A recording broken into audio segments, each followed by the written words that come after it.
call the meeting to order. Celeste, please call the roll. Case. Here. Jadish. Here. Evans. Here. Kasserag. Here. Leidig. Here. Mead. Here. Slivka. Here. Stevenson. Here. Stocking. Here. Quorum. Next item on the agenda is approval of the agenda. Move to approve. Second. Second. Seconded. All in favor say aye. Aye. Opposed? Next item is the approval of the minutes for the January 25th, 2018 meeting. That was a pretty quick one. Move to approve. Second. Move the second, all in favor? Aye. Opposed? Okay, so which brings us to the public hearing section of the meeting. This is a continued public hearing from the January 25th, 2018 meeting. We basically, all we did is open the hearing as we were required to do and continue it to a date stated, which is today. And then we closed the hearing. So that's basically all that happened on the 25th. The proposal before us is the Geneva Public Library. It's a request for a zoning ordinance text amendment to Chapter 9 Plan Unit Developments, special use and preliminary and final plan unit development approval for a public library in the R3 medium-high density single-family residential district. The location is the southwest corner of South 7th Street and Campbell Street, and the applicant is the Geneva Public Library District. So at this stage, I will read the procedures we will follow during the hearing, so everybody's on the same page as we go forward. We now enter the public hearing portion of the meeting. It is the Plan Commission's job to conduct these hearings in order to receive testimony for and against the petition, for general amendments to the zoning ordinance, zoning map amendments, zoning text amendments, special use permits, and amendments to special use permits. The procedure we will go through is as follows. First, the Plan Commission and Secretary or designated representative will read or describe written items, reports, and plans into the record. Second, the petitioner will present testimony in favor of the petition and will present any supporting plans or exhibits. Third, the commission members will have an opportunity to question the petitioner. Fourth, the commission will receive citizen testimony both for and against the petition. Questions about the proposal may be directed to the petitioner or the petitioner's witnesses, and questions about the Plan Commission process itself may be directed to me. Following such testimony, the petitioner and the Plan Commission may ask questions of those who testified. Finally, the petitioner may provide rebuttal to any testimony in opposition. When all the testimony is brought into record, the hearing will be closed and the Plan Commission will make a recommendation to City Council in the form of motion or motions. So in order to give testimony, you must provide your name and address on the registration sheet located at the entrance when you walked in. By signing the registration sheet, you agree that you understand that anything you say will be considered sworn testimony and affirm to tell the truth, the whole truth, and nothing but the truth. When giving testimony, please approach the lectern. Speak directly into the microphone so that you may be heard. Please begin by stating your name and giving your address. If you speak additional times, please state your name each time for the record. Please be concise when presenting your testimony, and if your point has already been made, it is not necessary to repeat it. Each of these points is recorded and will be considered as the Plan Commission develops its findings in fact and makes a recommendation or recommendations. You may provide your testimony in written form, but such written testimony must be presented to the Plan Commission Secretary or designee representative prior to the close of this hearing. After the process is completed, everyone wishing to present testimony has spoken. The Commission will then decide whether it has heard adequate testimony in order to make a decision. If it has, it will close the public hearing. After the public hearing is closed, the Plan Commission will refrain from receiving any additional testimony for or against the petition. There is one exception to this rule. City staff will submit a report based on the testimony presented at the hearing. This report will consider comments and concerns from all city departments, such as the Fire Department, Public Works Department, or Engineering Department. So that's how we're going to proceed. Does anybody have any questions of what was just right out? Okay. At this time, I'll administer the oath to those who have signed the registration form. Anyone wishing to give sworn testimony, ask questions, or cross-examine anyone giving sworn testimony Please stand and raise your right hand.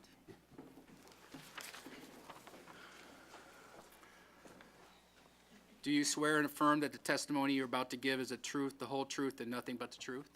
I do. You may be seated. Paul, please read items into the record. All right. The following is the contents of the Plan Commission file for this application. An application was filed by the applicant to Geneva Public Library for a zoning ordinance text amendment, special use for a library, and preliminary and final planned unit development approval on February 1st, 2018.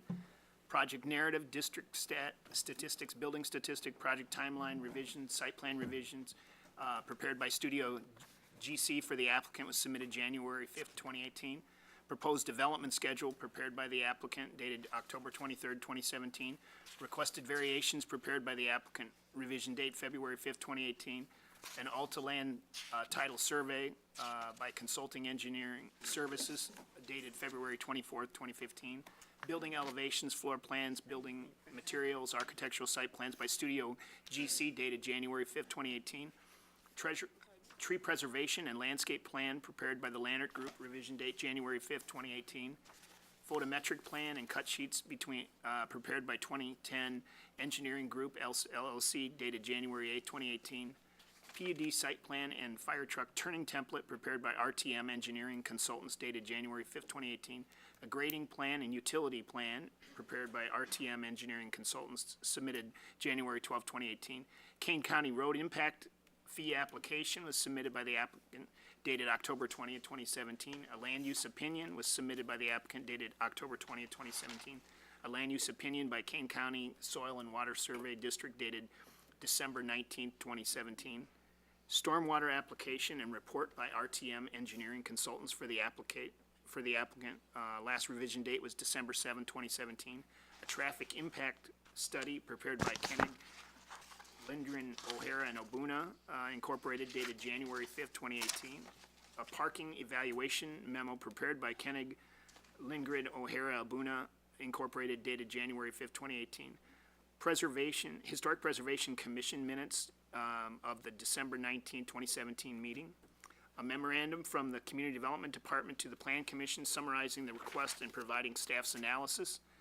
A certificate of publication in the Daily Herald for the legal notice that was published on February 6th for tonight's public hearing. A copy of the notification letter and sworn affidavit stating that the notification was sent out to property owners within 500 feet. And also for the file, the following citizens have sent correspondence to the city. Patty Lane, Susan McGrail, Jeanette McGrail, Judy Lang, Linda and Howard Strong have sent 3 letters. Mike and Karen Leone have sent a letter. Jane and Roger Harris, Derek and Kim Fuller, and Colin Campbell.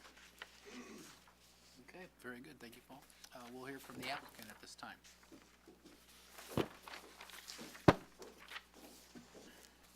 Good evening. I'm Christine Lazarus. I'm the director of the Geneva Library. We are here tonight with several of our trustees, actually all of our trustees. So I will take a moment to introduce everyone. Board President Bob Schiffler, Vice President Pat Lord. Sorry, I don't know where everybody is tonight. It's a full house. Treasurer Mark Adams, Secretary Zach Kraft, Trustee Hintz, I see, and Trustee Schmidt, I see, and Trustee Contarado as well. So thank you all for joining us tonight.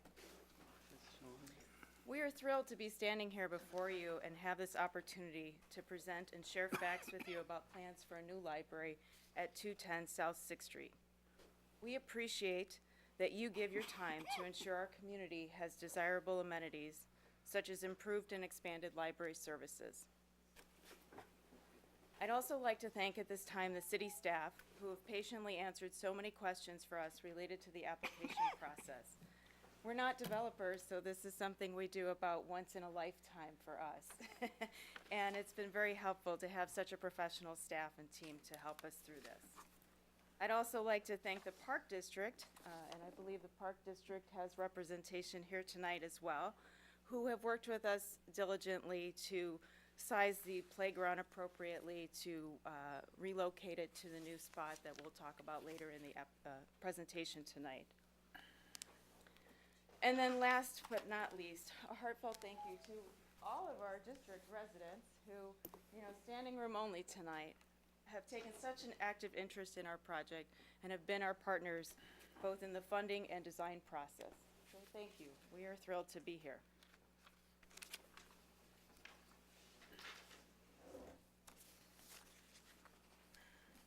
As I stand here tonight, February 22nd, I believe, 2018, it's a static moment in time, but this project has a very long history spanning many, many years. And the timeline that's going to show at the bottom of the next few slides tries to cover some of the moments in time that have been touched by this project. So beginning in 2014, we began holding drop-in sessions that we called community conversations. These were open conversations designed to allow us to learn about the aspirations of our community. And in 2015, we then conducted a community survey. Moving from there, we conducted a series of focus groups. And the picture on the screen here shows the intergovernmental focus group, where the school district, park district, city, and chamber members came together to share ideas.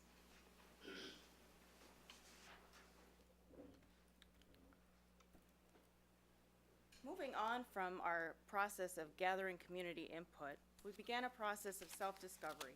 And in the fall of 2015, and you see some of these lines pop up in yellow here to indicate where we are in the process, we began developing plans to use this information to formulate a plan for building a new facility that could meet the needs of the 21st century. We conducted both a needs assessment and a facility assessment. And the image on the left here is a graph taken from the needs assessment that shows how we compare to other libraries serving similar demographics with similar operating budgets.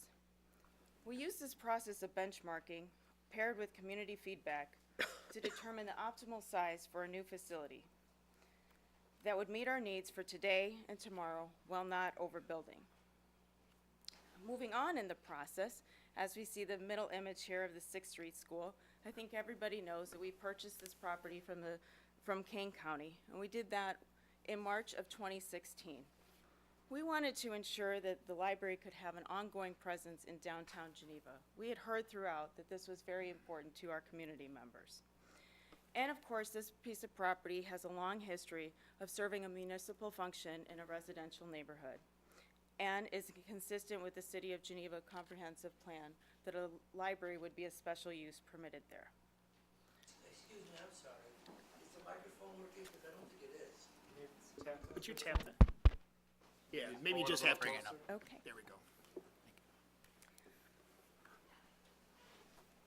All right, can you hear me better now? Yes? No? Just, The light's not on. I think it's. I don't think that one has a red. You all can hear me? You tapped and it hurt. Just speak closer. All right. I'll do my best. My husband accuses me of talking with a librarian's voice. So, all right. So we purchased the property from Kane County in March of 2016, as everybody knows. And we worked with the county and we shared the demolition and remediation costs because we didn't want the site to sit with a vacant building that was 3 stories tall and in deteriorating condition for the time period of when we would be making these plans and coming before you. We also worked at this time to work with the Park District to draft and approve an intergovernmental agreement where they lease free of charge the playground space that's currently on the site, and will continue to have that type of relationship for the new space on the site. Once we had our plans in place and secured land, of course we needed approval and funding for our project. And as everyone knows from the 700 or so vote yes signs that were all over town for a period of time, we went to referendum in April of 2017. But before doing that, we talked to as many people as we possibly could. We held open houses, and we have, on the right, you see a picture of 2 of our board members stationed in our lobby where they camped out for a couple of weeks to answer questions related to our project. We also went door to door to the neighborhood, to the 6th Street neighbors. So myself and 2 board members, we knocked on every door from 4th Street, thinking of the map, from 4th Street to 7th Street, from Campbell to South Street, and personally invited everybody to come to our meetings and to learn more. We went to every service group, PTO, taxing body, et cetera, that would allow us to talk to them and share more information about this project. In the end, I think we touched about 1,000 or so community members through this process. On Election Day, as you know, voters approved issuing $21.8 million in bonds for the purpose of building and equipping a new library on this site. We did not ask a separate question related to operating expenses because we had done our due diligence and financial planning, and we knew that a new facility would have new efficiencies, and our current operating budget would allow us to operate in a new facility twice the size at the same existing cost. And this past summer, we issued the first series of bonds for nearly $10 million. So again, thank you to our district residents for allowing us this opportunity.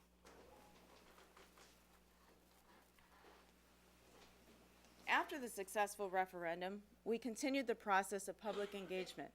In June and July of 2017, we held a series of design forums. These were well attended by neighbors and district residents, and I think some of the people in these pictures here are in the audience here today. So we also recorded these sessions in case you couldn't attend so that you could be a participant in them one way or another. During this process, we brought forth 4 designs. It was quickly narrowed down to 3 and eventually to 1.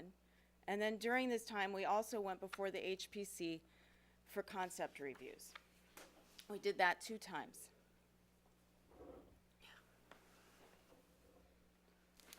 On this side, you see a series of images as they relate to the building footprint, parking lot layout, and park.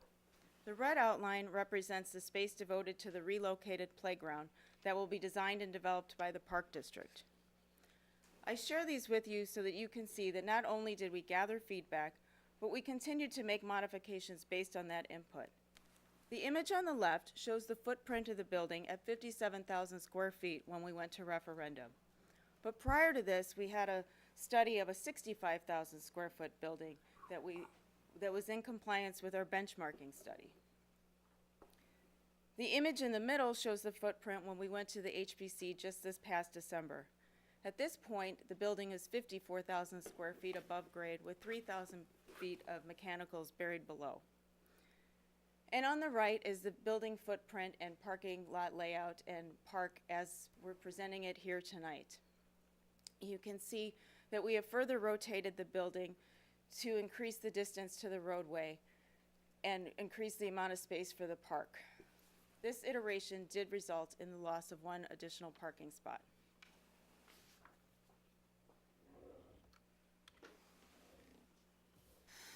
So, now that we understand the history of the project, I want to share some of the details about what you can actually do when you go to the library. The 2 images you have here are, the top one is a color site plan, while the bottom one is an artist rendering of the single-story meeting room space as you would see it from 6th Street. The 2 yellow dots represent the public entrances. We have one from the parking lot and one from the neighborhood. We're very excited to have a design that allows us the flexibility to accommodate walkers, drivers, and bicyclists. The blue dot represents the drive-up window. This is the place where you can come and not only drop off your materials, but pick up your holds. So you may not even need to park and come on in, although we, of course, would like you to. And, of course, you can see that we're bringing all the traffic in and out of 7th Street, the busiest artery in the neighborhood, to minimize impact on the neighborhood. We'll have lots of outdoor features, such as a children's learning garden that's connected to the story time room, lots of landscaping, and space for the new playground.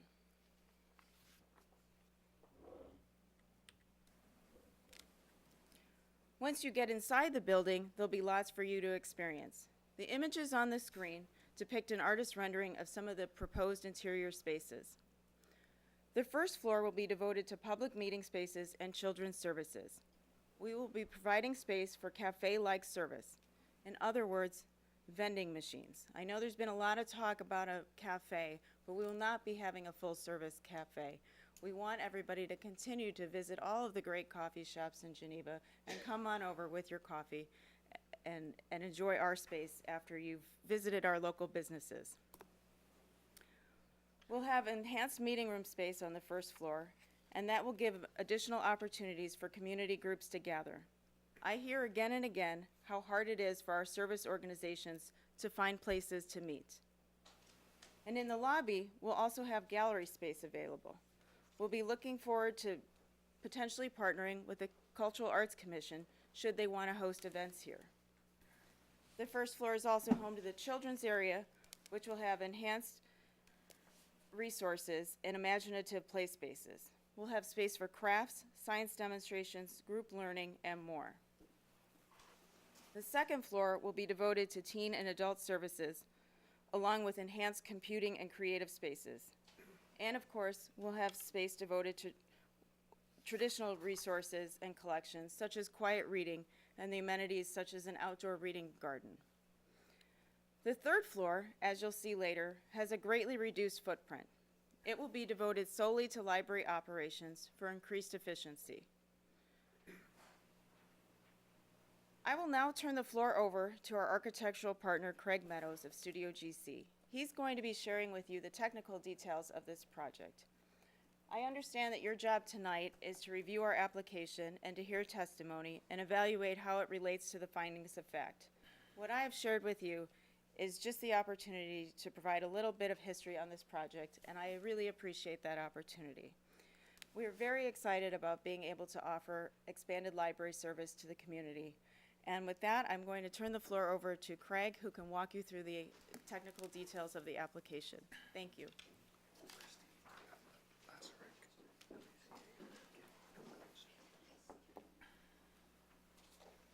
Well, good evening, everyone. Again, my name is Craig Meadows. I'm with Studio GC. See if you can hear me all right now. I am, as Christine has been going over, she kind of went over the heart and soul of the building, so you kind of understand what was going in. My job here tonight is to kind of talk about the bones, what's going on in the facility, what we're addressing, discuss the PUD elements as we move forward. I have with me here today is Chris Lannert from the Lannert Group, who's the landscape architect with the project. So if there's any questions regarding that, he can address them as well. The site plan you have in front of you is essentially comprised of three elements. As the site had before, there was a building, there's a parking lot, and there's a park. We are maintaining that same triptych. There's a building, there's a parking lot, and there's a park. The building is sited up in the corner at Campbell and 6th Street so that it takes advantage of the topography, nestles into the ground to minimize the overall height of the building, but also maximize the stormwater efficiency as water will flow downhill. The vehicular entry is solely along 7th Street for both the drop-off and the primary entrance and exit into the site. We have provided a traffic study with the PUD submittal so that if you'd like to know a little more information about the effects on that in the area, you feel free to read into that. The parking lot, however, is more than just a parking lot. While we do park cars on it, it's also a means of stormwater management. It's an integral part of that stormwater management. We utilize permeable pavers, and below those pavers is a stormwater collection system that will hold onto the water to percolate it into the ground at an almost 800% improvement over the current overland flows that go directly into the city system. According to my engineers, our basic system will handle most stormwater events by just going straight into the ground. We're anticipating very little impact on the stormwater system. Additionally, what it does is one of the green initiatives by the board was to investigate options for a geothermal system to provide HVAC for the building. So we're hiding our 500-foot deep wells below the geothermal, below the paving system there. I'm not sure what that means. The elevations in the drawings you see before you are reflective of many hours of work over many open meetings. We appreciate all the input that the public had in providing us with direction and guidelines as to how they'd like to see the building develop. These are a result of 4 HPC meetings, district board meetings, and as I said before, a great dialogue with the community members as well as library-hosted public input meetings. One of the common themes I'd like to point out is that we heard over and over again that the building needs to be of its time. not a historic revision of the neighborhood. While building elevations are great, 3D perspectives are often much better. They tell the story around the building and help understand how those elevations tie into a 3D building. The two images you see at the top are vignettes that show the entrances and the character of the building. The upper left is the entrance into 6th and Campbell, which again is the pedestrian entrance from the neighborhood and the downtown area. The upper right is the parking lot entrance and area from 7th Street. You see above the arch above is the outdoor reading space, and nestled into the corner where the lady is with the orange dress is the entrance off the parking lot. But ultimately, what we're here to do is to talk about the PUD and the elements under consideration for that. We utilize the guidance of the adopted City of Geneva 2003 Comprehensive Plan, as well as the information therein for the Downtown Station Master Plan. The site is zoned R3, but R3 specifically lists cultural institutions such as public libraries as a special use. The comprehensive plan specifically states, in relationship to the Geneva Public Library, that taxing bodies should continue to cooperate to ensure the growth and expansion of the library system. Diagrams within that comprehensive plan and the master plans also illustrate that this is going to be a continuing use of a public use of the development of the site in the future. One of the components here to discuss is the establishment of PUD setbacks. We're looking for adjustments to the setbacks along Campbell, 7th, and 6th Street. In working with the city staff, we identified the average face of houses along those streets to use as a comparative standard. The yellow slivers that you see on the upper left and bottom right of the diagram on the outside of those red lines are the only areas we are past the front of those average face of houses. We specifically rotated the building such that it would be behind those to maintain the character of the area.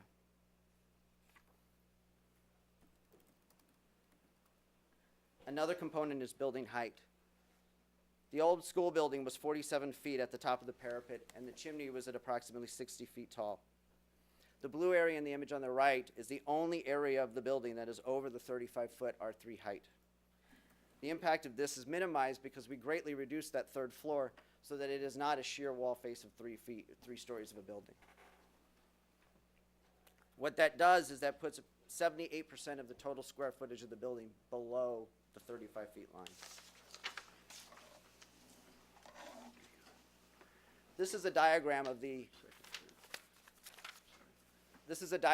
entire site along 6th and Campbell. We did a massing study to help understand the comparison between our current elevation along that face and the dotted red line, which is the elevation of the old school building. You'll see a number of information there. One of them is the locations of the property line on the Franklin side, which is on the left, that is slightly off the screen, shows the 20-foot setbacks from the property lines.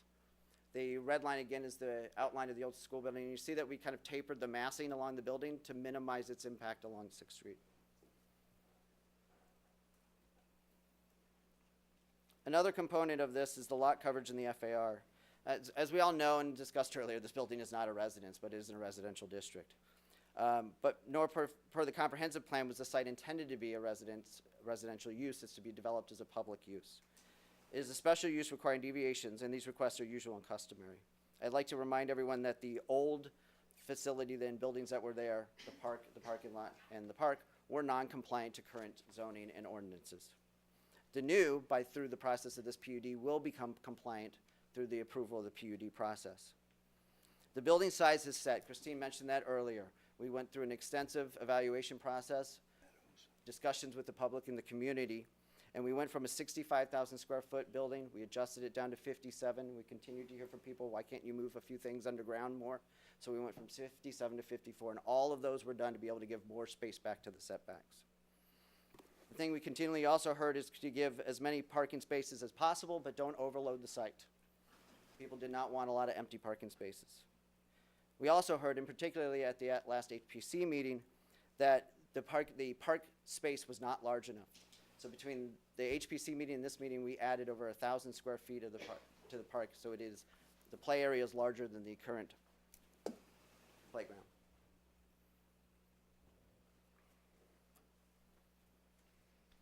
One of the requests within the PUD submittal is a request to utilize up to the property line for the park amenities. This is to maximize the space available for the park district to provide landscaping and park amenities.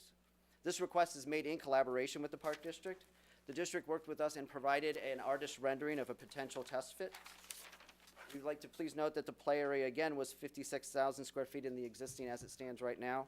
But we worked hard with them and responded to public comments and park district requests, again, to provide an additional 1,000 square feet for their use.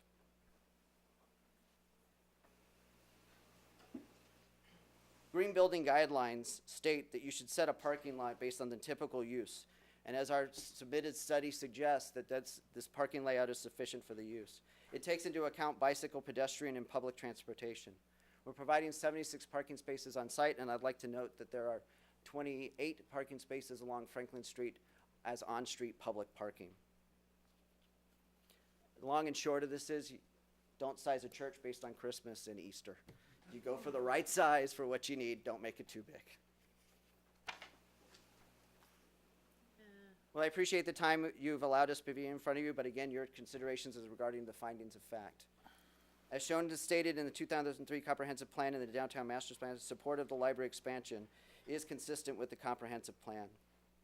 The previous use of the property as a school, courthouse, court facility, office building did not adversely affect the properties before and the property values. And we also, in our submittal, provided links that indicated that a neighborhood-based library provides a positive impact to property values in the area. Given the property history and consistency of use as a public use for over 93 years, the proposed use is in keeping with the character of the area. And by generous use of the landscaping and maintaining of the park presence and stepping back the third floor massing along the various faces of the building, we are minimizing the impact of the overall proposed facility. Minimizing the traffic was illustrated and discussed in our independent traffic study, as well as mentioned in the staff report. There will be minimal impact on the traffic, and this is primarily due to the access off of a main arterial road along 7th Street. The site has been designed to accommodate the access from 7th Street with those two access points, parking configuration, and accommodates emergency vehicles. Adequate utilities exist on site. They are right along the side of the road. We don't have to go too far to get to them. Stormwater and site plan have been reviewed by the city engineers. Parking and sidewalks are adequate, and we are actually adding 2 additional sidewalks that were not on site to provide additional walkability to the site. Of course, via this application and approval of the PUD, we will be bringing a currently non-compliant site into compliance with the regulations. We have worked hard with the HPC and addressed their and public comments at theirs, as we have done through the time, to create a building that we feel is architecturally appealing.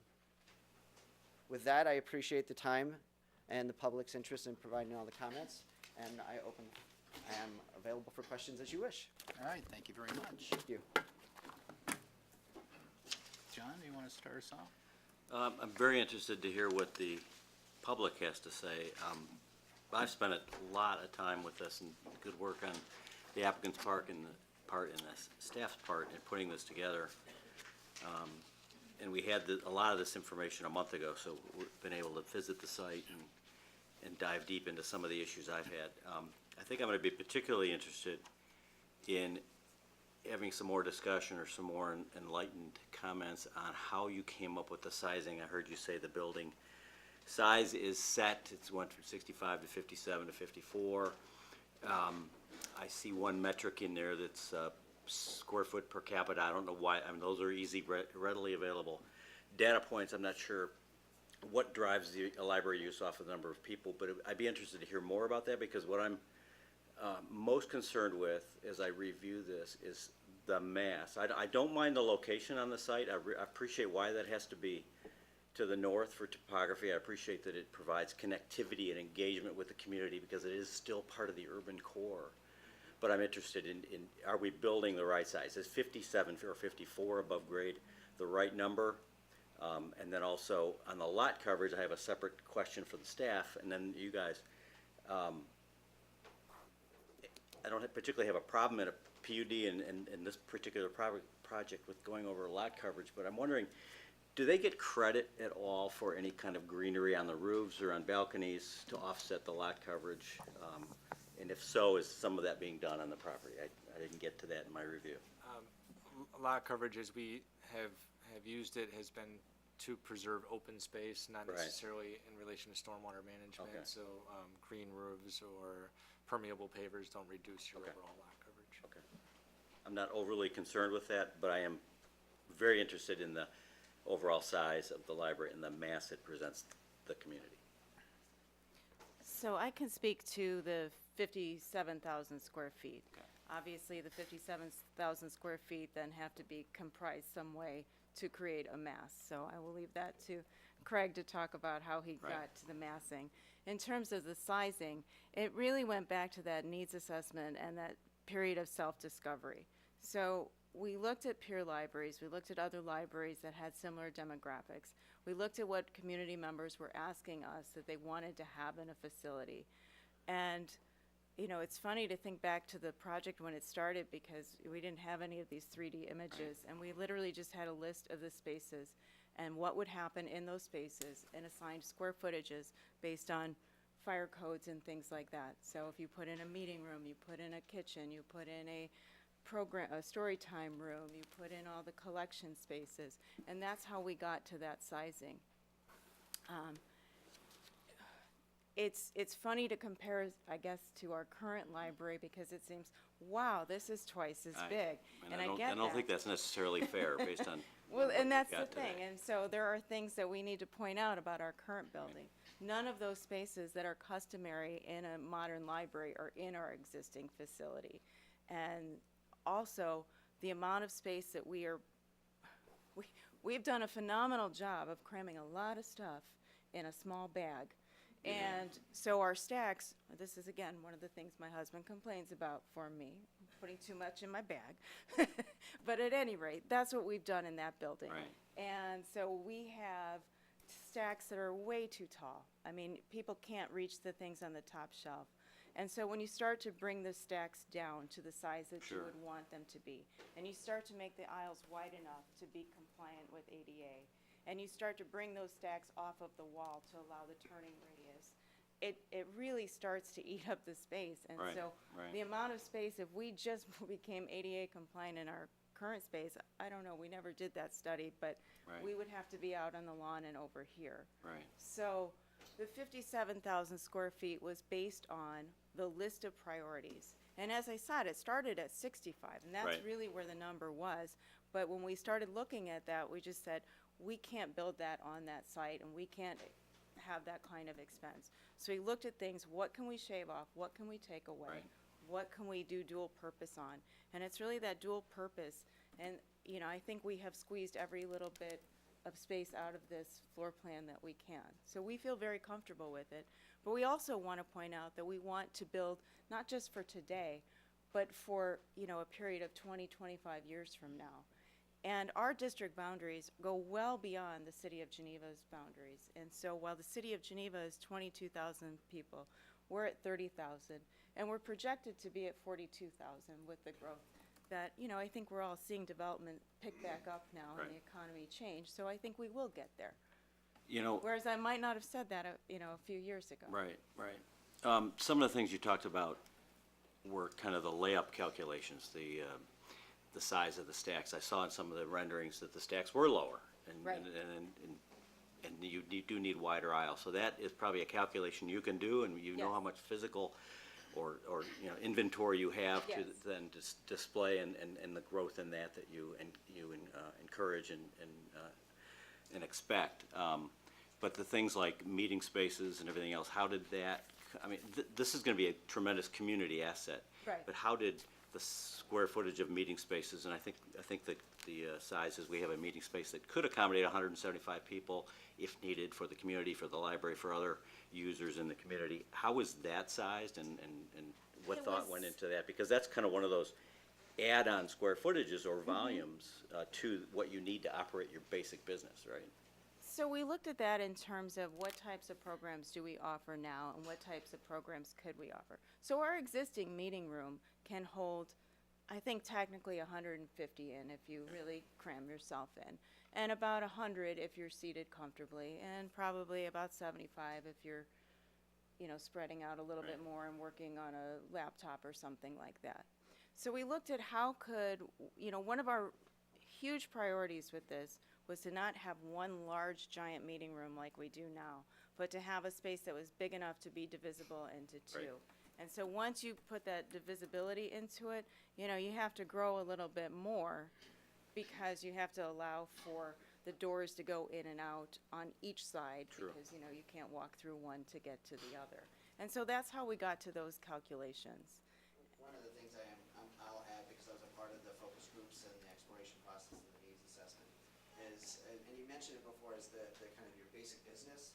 The basic business model of a library has shifted dramatically from what it was when, let's just even say 10 years ago. While in fact it was a repository for books, it's really now a repository for education and accessibility to education. So we found, and we heard over and over again in the public input sessions and the focus groups, need more meeting spaces, need more meeting spaces, need more meeting spaces. I'm a taxpayer and resident of the Geneva Public Library District. My son, who's at a concert tonight, cannot be here. He pounds over and over again. A school concert, he should say, not a. Yeah, not a party concert. Fair enough. So he really, and he's tried to use his library a number of times, and they have, in this particular building, there are the large meeting room, one conference-sized room, Right. one small meeting room. And all we heard over and over again is we need more private meeting spaces, we need more tutoring in. And about 2 years ago, we put this collaboration space in. Was it only 2 years ago? Yeah. 2 years ago, we put this collaboration space in. I don't know if you guys have been in. Come 3 o'clock, there's an interesting shift. Earlier in the day, it's filled with entrepreneurs, people working on laptops, taxing, accountants. There's a website designer that works in there. About 4 o'clock, that whole space shifts, and suddenly it's tutors and teachers and kids studying and kids collaborating, kids working on projects. Over the weekends, it becomes a space for playing games and getting together, and the young adults group goes. So that concept of the books is very important, don't get me wrong.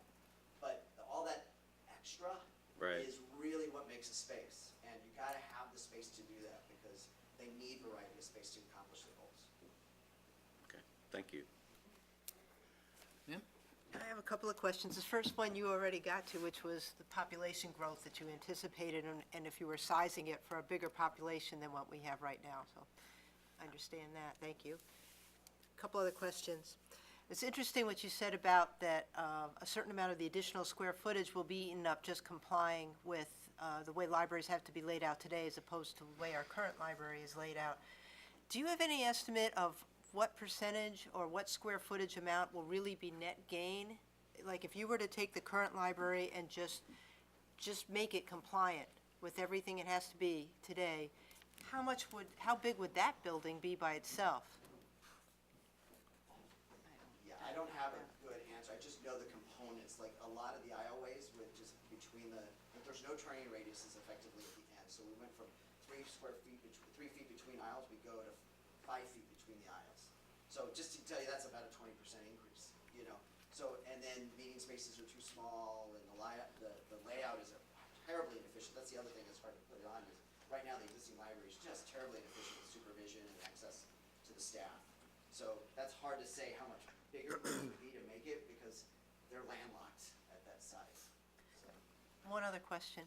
You mentioned the need for meeting space, and I personally have been frustrated with finding meeting space in this community on many occasions.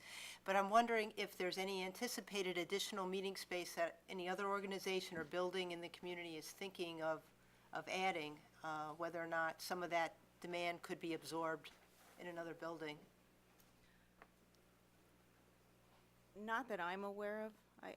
I guess I feel we're the only ones who put ourselves out there with a big referendum and have this kind of plan for the community. I know Cultural Arts Commission has talked about opening a center, but it's my understanding that that would not have community space as we're presenting it here tonight.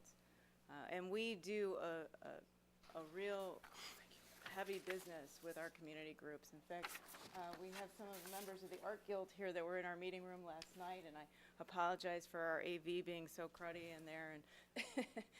And hopefully we'll be able to provide better services to our community soon. I guess the options that come to mind would be if the Park District had any capacity within any of their buildings for additional meeting space, or if their meeting space is well used.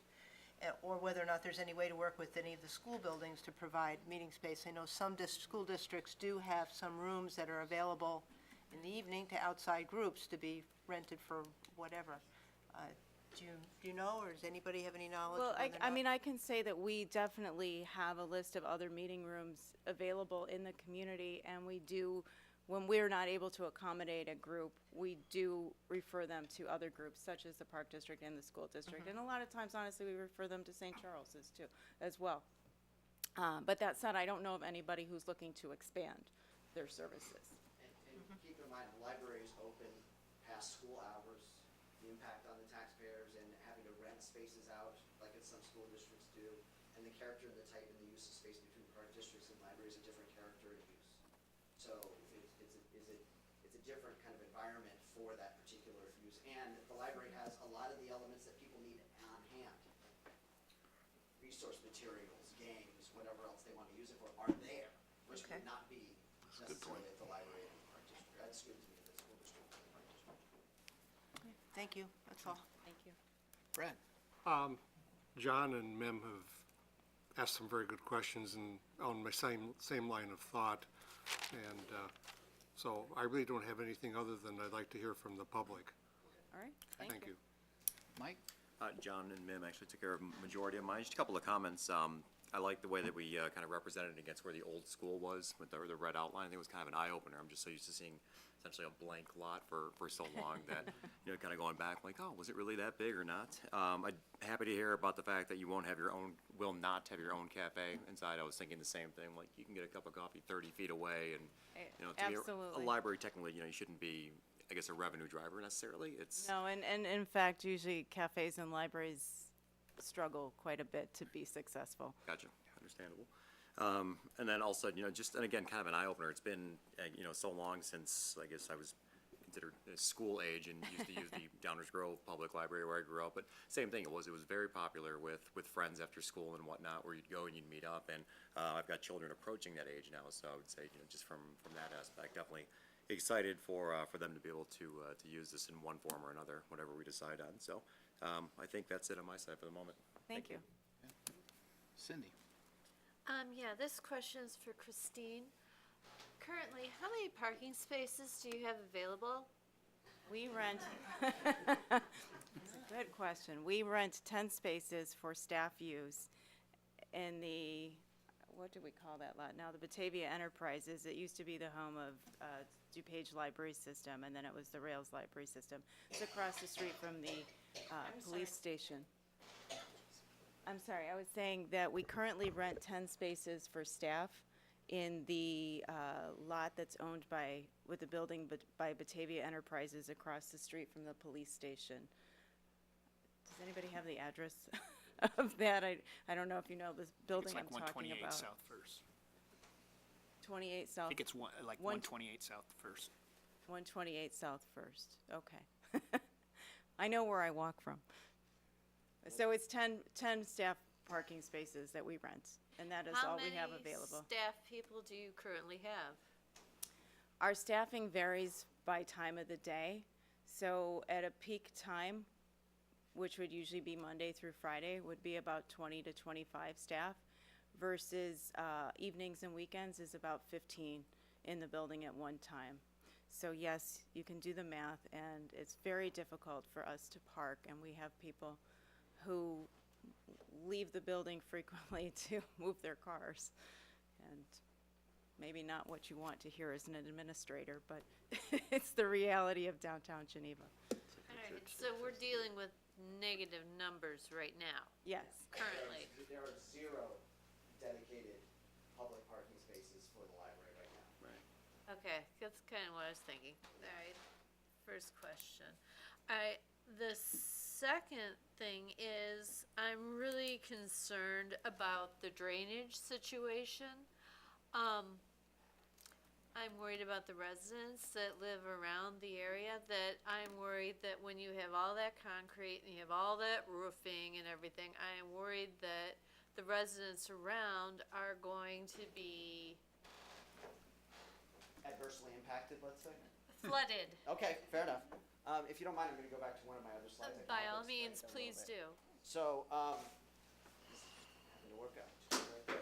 So I started earlier with we're calling permeable pavers that are predominantly below most of it. So while it looks the same in this, we have permeable pavers under the actual parking spaces along the building. The reason is we want to have some concrete for ease of use and people so that you don't get those pavers hopping up. This has been reviewed, actually every time we've made an adjustment on the site plan, the city's been willing to go back to WBK to look at a whole nother iteration of the site plan. So I've probably in my professional career never had a site plan more evaluated for a stormwater system ever. Additionally, we're required to handle the water that falls on the site, and it restricts the amount of water that we can put through to the stormwater. One final element is we have a bit of a belt and suspenders concept. So again, the water kind of flows from the roof all below ground. We don't pour it onto the ground. So it flows below ground, and it will dump into this, pretty much this entire parking lot is 4 feet of open gravel to store the water to let it perk into the ground. Additionally, what we're doing is we're sinking some dry wells. There's about 30 feet into the ground is what's called a sandstein. That allows water to go right into that hole and return right into the aquifer. So we're working very, very hard to minimize it. As I said before, this whole property drains effectively to 2 stormwater inlets right here in front of the street right now. All right, well, let's go to a couple days ago when we had the massive melt. We Yes. had all the snow and we had the rain. Is that gonna adversely affect the residents around? We Because, still have to manage the water on site. because that was really scary for some of It my is. neighbors. The site right now has no stormwater management to it at all. So if the water doesn't absorb through the grass, it runs onto the roadway and then into the stormwater system. We're not allowed to run onto the roadway. A little hard to believe, I understand, but it's, I'm a little concerned about that. And then as far as the library goes, when my kids were little, they're not little anymore. Neither are mine. One's 30 and one's 23. And we loved going to the library for all like the early reading stuff and for tutoring and for we use the library so much. Thank you. So it was small, but it always worked. So I would say that's great because of the job you've done in the past. So thank you. Well, thank you. We hope your children will return as adults, too. Soon. They don't live around here. Well, maybe get them a new library. Okay. In Wisconsin. Ron? Well, my wife and I use your library a lot, and we really like it. Thank okay, you. And we have nothing but excellent service. And I do want to say, I think something that you guys have done is extraordinary. I think you did an incredible job of marketing this and trying to get the word out. I really think that there were a lot of meetings and a lot of opportunities for anybody who had an interest at all in this to come, no matter what their schedule is. I mean, I think there were lots and lots and lots of meetings.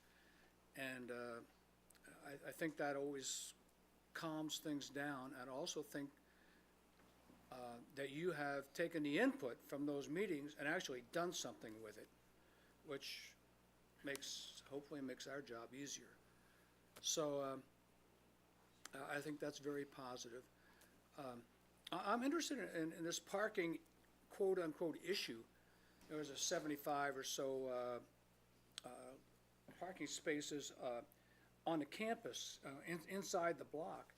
You've got another 28 or whatever the number is on Franklin Street there that are associated.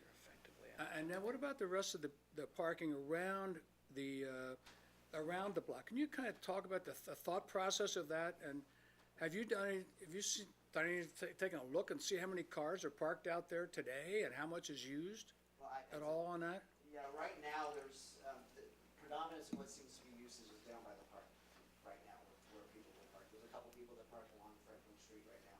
I don't see too many people parking along the 7th Street directly on Campbell or directly on 6th Street for the most part. And if I remember from the staff report, there's about 35 contiguous spaces outside that we're not even talking about as Right. part of this process. You're correct, one of the recommendations by the staff is that we restripe Franklin Street to bring it from 21 spaces to 28, so that we can gain a little bit of extra public use parking out of the process, and effectively use that as a bit of an overflow if need be for the city, the public library use. Well, I just noticed this, it's not rocket science, but just driving by and kind of watching to see what kind of parking. And, you know, today I went by a couple times where maybe, there was 4 cars, 5 cars. I'm talking about around the whole block, you know. Yesterday there were, 3 cars. So at least right now, there's not a lot of use of that, just anecdotal, you know, view. And I'm sure when festivals come and everything else, I mean, that packs it in, but it's not that much time. So I'm not sure that's gonna take that much away from the neighborhood, because I don't think that's being used today, and I'm sure the citizens will have some other stories about that, but that's my view.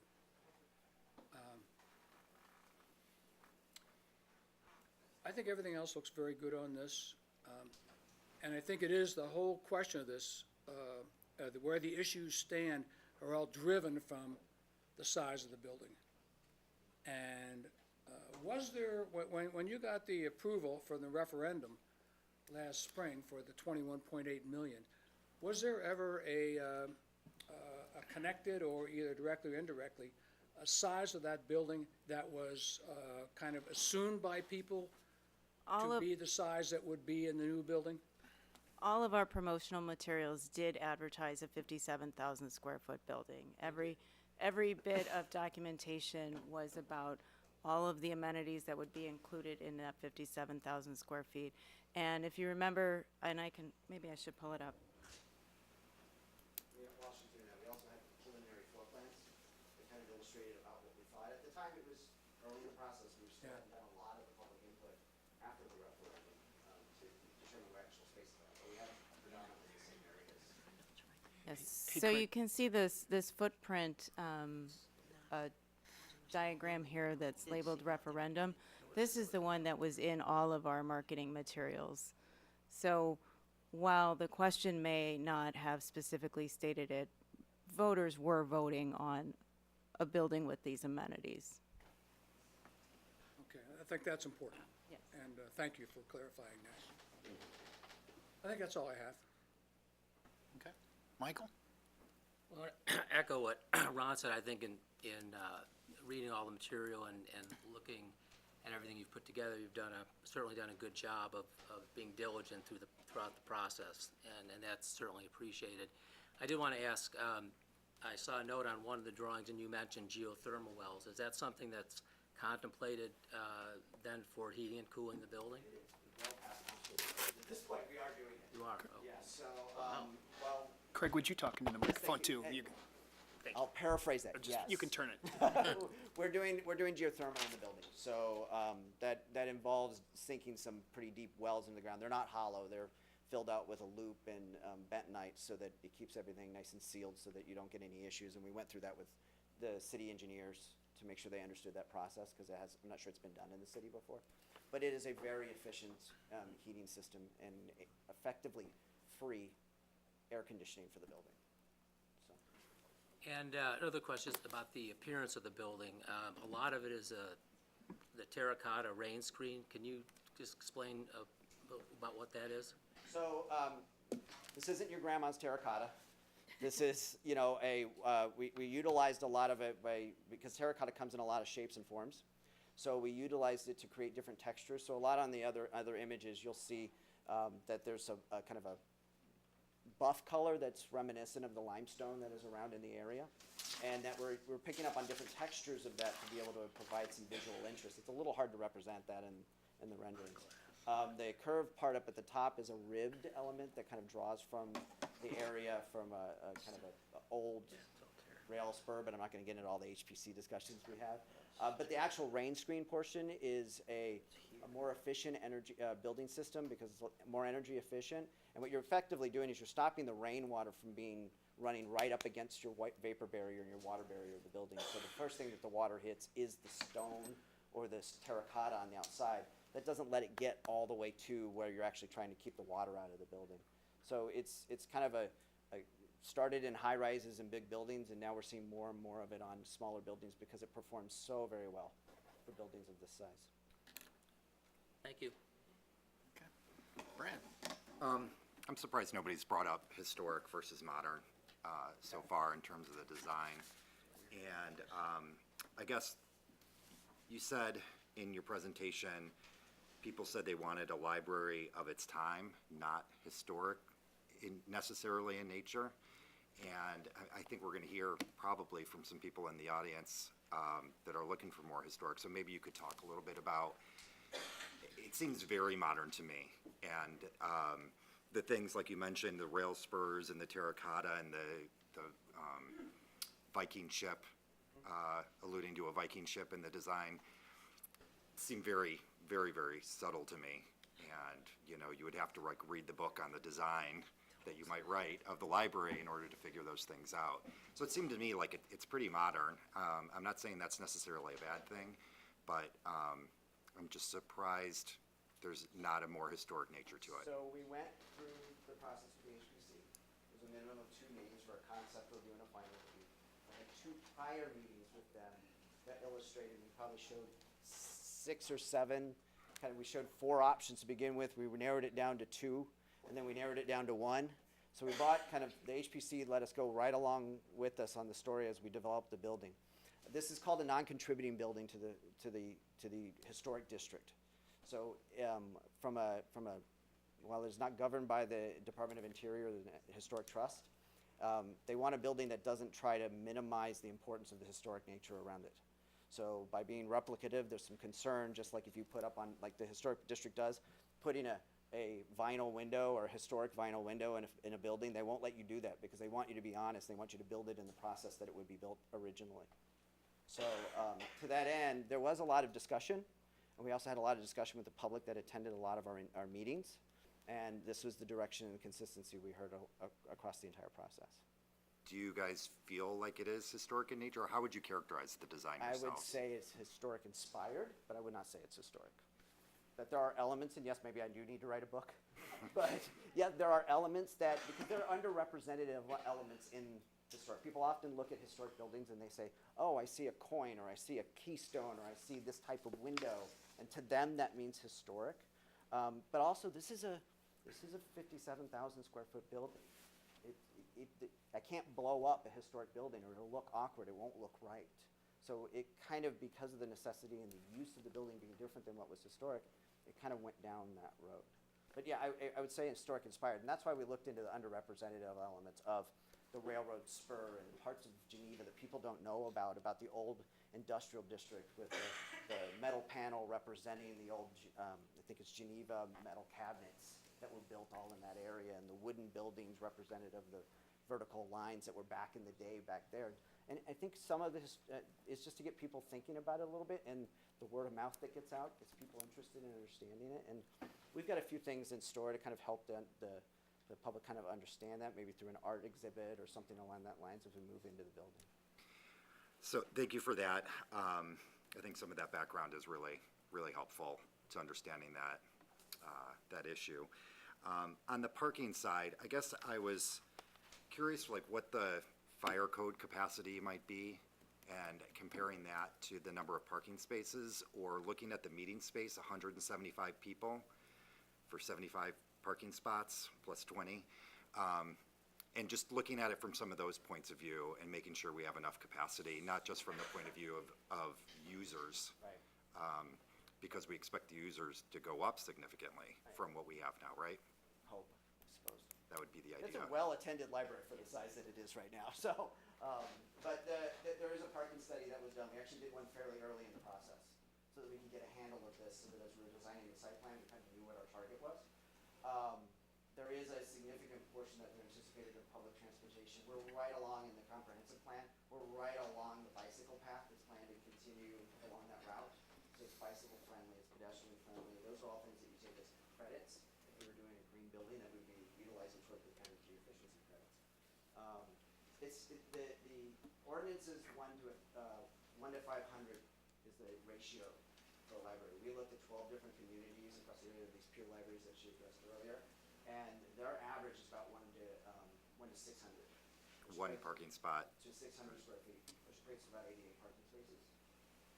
So, And I'd also like to say, while the meeting room might, that might be the fire code capacity, it doesn't mean that it will be at capacity at all times, or that it wouldn't be being used as two separate spaces. And beyond that, most of our programming is family-oriented, so usually people are coming in groups, either adults coming as pairs or parents and children coming together. So that's a lot of our use, and that minimizes the amount of cars that people would be traveling by. I guess I don't really buy that argument because I go to other community meetings and everybody drives separately. There's no carpooling. I mean, including here. And I do we all understand drove that, but children separately. can't drive themselves. And so much So of yeah, I our, see the children, but I don't, so much of our business is with children. That's why we Yeah. see this. And, Okay. and being one of the people in the building every day, you see the parents come in. And, you're right, we are one of the busiest libraries in the state of Illinois. I think there's 600 public libraries.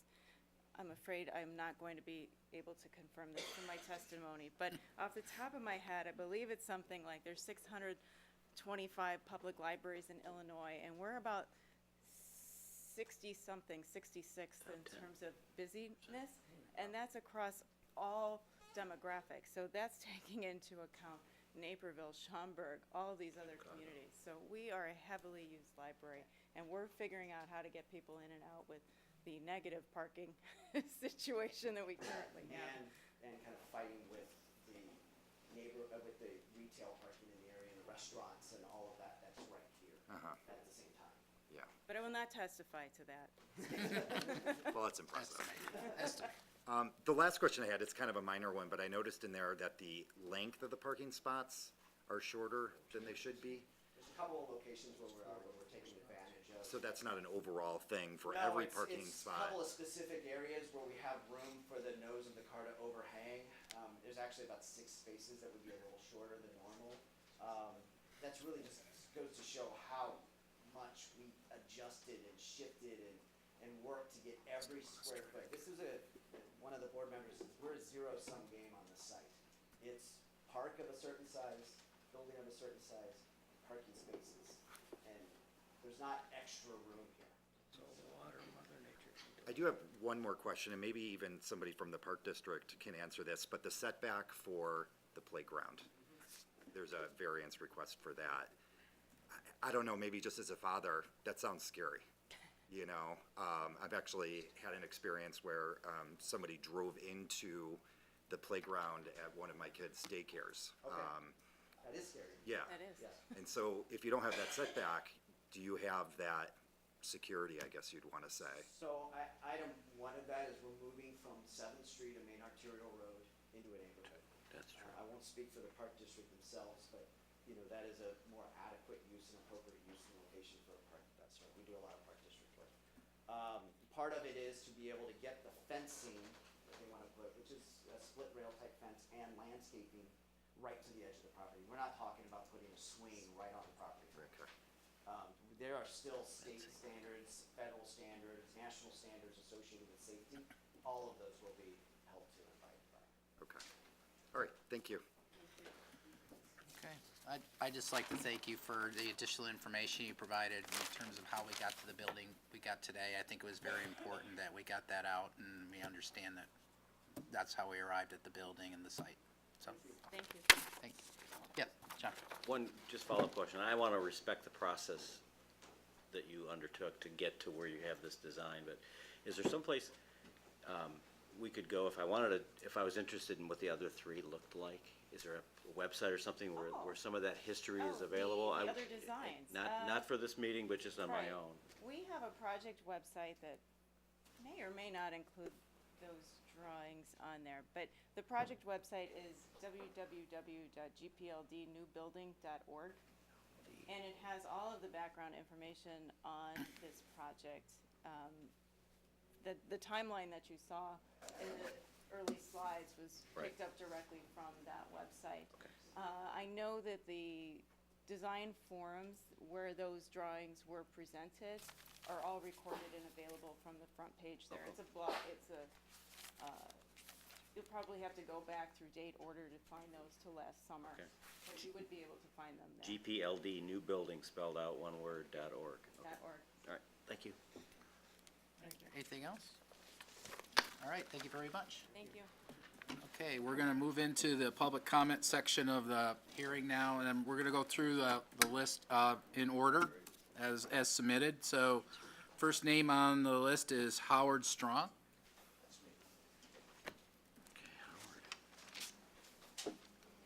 I'm Howard Strong, and I live at 128 South 6th Street. Our home, which was built in 1906, is on the northwest corner of Campbell and 6th Street, with our house primarily facing Campbell Street, directly across from the proposed new library. My wife and I have lived at this location for over 30 years, and with respect to this application, we've met with the City Planning Department to express our concerns back in November and submitted several letters concerning the library's application for special use and zoning variances. Most recently, following a review of the City Planning Department's written comments, which were made available last January 22nd for the meeting which was canceled. We have also reviewed the latest city planning analysis report made available this past Tuesday afternoon. To summarize, my wife and I continue to support the library on the South 6th site. However, we oppose the site plan.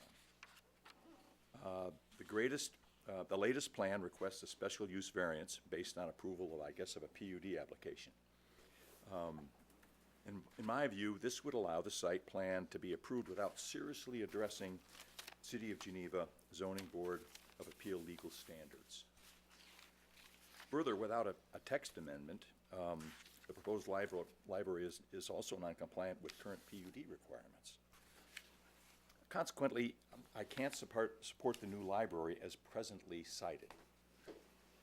The site is an unobstructed city block in a residential area unconstrained by any geographical features in which a library building may be designed, and yet the design presented by the library does not conform to 8 Geneva zoning requirements, many of which are substantial.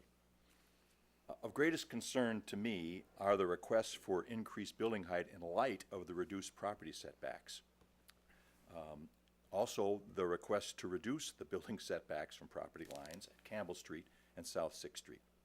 And particularly, the request to reduce on-site parking from the required 105 parking spaces to 76 parking spaces, a 27% reduction over city use requirements for on-site, off-street parking. The zoning variance and special use requests will have a real and immediate adverse effect, in my opinion, on my residents and other nearby residences, with a 45-foot high, 57,000 square foot institutional building sitting 12 feet from the north property line along Campbell and 11 feet from the property line along 6th. Further, the lack of zoning compliant off-street parking will result in the library's dependence on on-street parking for regular use by staff and patrons.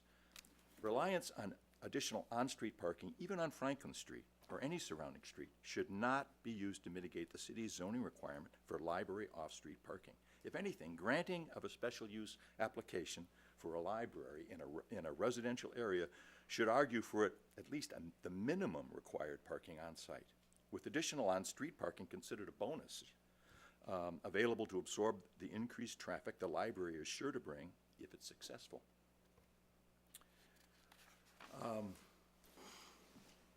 With the city's latest written analysis posted last Tuesday, it's apparent, at least to me, that the library proposes to bypass the Zoning Board of Appeal variance approval legal standards with its PUD application. As the city zoning ordinance states, applications for use of a PUD special use request is a privilege, not a right.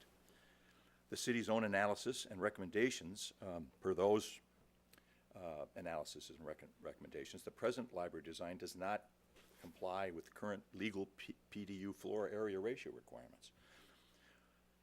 Of course, the PUD request may be granted if the legal standard for the PUD ratio requirements are changed and the city deems the benefits of the special use and the variances are all justified. But in this case, is that the right way to proceed or in the best interests of the city? You know, I'm not objecting to the use of this site as a library location. I don't even object to its aspirational size and overall design. I do object to the proposed library as it's presently laid out on the site. Its proximity to lot lines combined with its height and mass and the lack of off-street parking, it's my view that these features will all have a meaningful and negative impact on the residents and the character of our neighborhood. The library has multiple options available to it to provide a more conforming building design. It chooses not to, and that should not be sufficient grounds for approving variance requests so at odds with city zoning requirements in a residential area. Once again, the design it has presented is not its only option, and it does not comply with multiple city zoning requirements. As presently laid out and submitted, the proposed library simply does not fit on the site based on the existing zoning requirements. Even when submitted as a PUD special use, simply because the city can ignore zoning requirements on this site does not mean that it should. Given the location, this is an important site plan to get right. Good planning means holding even projects we support and to desire to succeed accountable to common sense. I respect the aspiration of the architects in proposing this building, but I rely on the city to hold them accountable to good planning and to steward the broader goals of the community. Good planning tempers the ambitions of even the most compelling applications with common sense zoning requirements. Through that lens, I urge this board to give serious and skeptical thought to this application and honestly assess whether this site plan on an unencumbered city block requiring 8 separate zoning variations makes sense or is the only option. We don't get to get the site layout and the parking right. We don't get a second chance at this. Finally, if an important city institution like the library ignores basic city zoning requirements put in place by the city to protect neighborhoods and provide basic standards its residents rely on, why should others with similar aspirational goals respect them? As I've said throughout, I'm in favor of a library, but not as presently laid out and cited. I strongly recommend that the Planning Commission consider approving the applicant's request for a special use as a library, but deny the variations of specific designs presented tonight. Require the applicant to rework the site plan, take a bit more time to get it right, and then reapply with a more zoning compliant application. Thank you. All right, thank you. Next person is Bob Schiffler, I believe, is the last name. You're not going to speak? Okay. Craig Meadows? Oh, okay. And Kathy? Sorry. Well, thank you for signing it. You're welcome. John Gerlich? Not speaking. Okay. Kathy Cleese?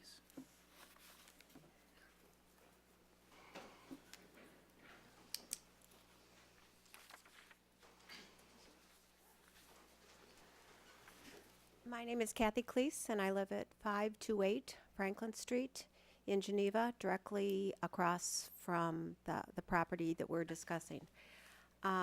Eloquently put, Howard. I agree with all that he stated, so I will not repeat those points that he made, specifically that we have zoning in place and that this application is asking for variances on all of those, from my perspective. As I looked up at the findings of fact, I thought that I was a little troubled that this plan is consistent with the comprehensive plan that Geneva residents have spent hours on. I also am troubled that we can see that this property, as it's being proposed, would protect the property values of that historical neighborhood. The character of the area, I was adamantly opposed to the school being torn down. I recognize in hindsight what that open piece of property did for our neighborhood and for our city ended up to be a positive. There are children out there playing unorganized sports, baseball, soccer. I'm using it. I'll be very selfish. I use it and have a blast throwing the tennis ball around with my dog. It's the only large open area in our neighborhood. The Turtle Park, as we call it, over by Sunset, is a large piece of property that has multiple types of activities for children in that neighborhood to play. There's a tennis court, there's open areas, there's ball fields, there's quite an expansive playground. Then you go a little bit farther to the east and you have Island Park. Another park comparable to the Turtle Park, as I call it, with a lot of open area, multiple different types of land use for children playing unorganized sports. So the property that I proposed should not have been torn down ended up giving an open piece of property that has been utilized beautifully by not only the residents of my neighborhood, but across the city. Impact of adjacent areas. I've been watching very closely the parking on 6th Street. It is packed both sides of the street from Campbell all the way to State. There are no parking places the majority of the day on either sides of those streets. I know we make little of the impact the festivals have on our beautiful neighborhood. Swedish Days, Festival of the Vine, and the Fine Arts Festival. You could ask anyone that lives within my neighborhood. We are basically held hostage in our driveways. There are many times that I cannot pull out of my driveway because it is pulled up by cars on both sides. The parking concerns me greatly. I don't want our neighborhood to be a parking lot for any use as it is in those major festivals. I asked my alderman, what does the fire department and emergency plan have in place during those festivals? I highly doubt a fire truck could get down those streets. So if we're planning on adding more off-street parking, I think we're looking at a very, very dangerous situation for the residents in my neighborhood. Minimize traffic impact. I don't know how you can make 7th Street unless you drop that down to 25 miles an hour. That's a pretty busy street right now. The traffic study that was done when those apartments were going to be built on the north side of that street was not done during the school calendar. It was re-looked at after I mentioned it to my alderman, and the amount of traffic going down that street and State Street is very, very heavy. Adding to that, as Howard eloquently put, to a piece of property in the middle of a residential area greatly concerns me. I'm an educator. I have 35 years. I spend 2 days, two different hours at our library every week tutoring. I hold nothing higher than a beautiful, beautiful learning environment for our children. But I also want you to look at the open green space and think about how often do you drive home and see kids running around, kicking a ball, playing outside. I used to work in Naperville as an administrator. There were days I never saw a kid outside running and playing. I ask you, as you build this new library on that site, to think about open green space. What the beauty of nature can bring to a child's growing, curious mind is equal to what can happen inside the beautiful building that looks like you proposed. Please look closely at what Howard said about the zoning, and look closely at making that a beautiful aesthetic site that complements the beauty of our neighborhood.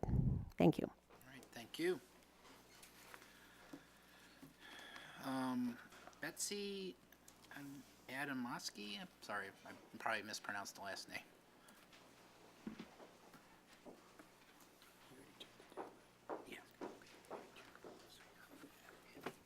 Hello, I'm Betsy Adamowski. I am a Geneva resident at 323 Sandholm Street.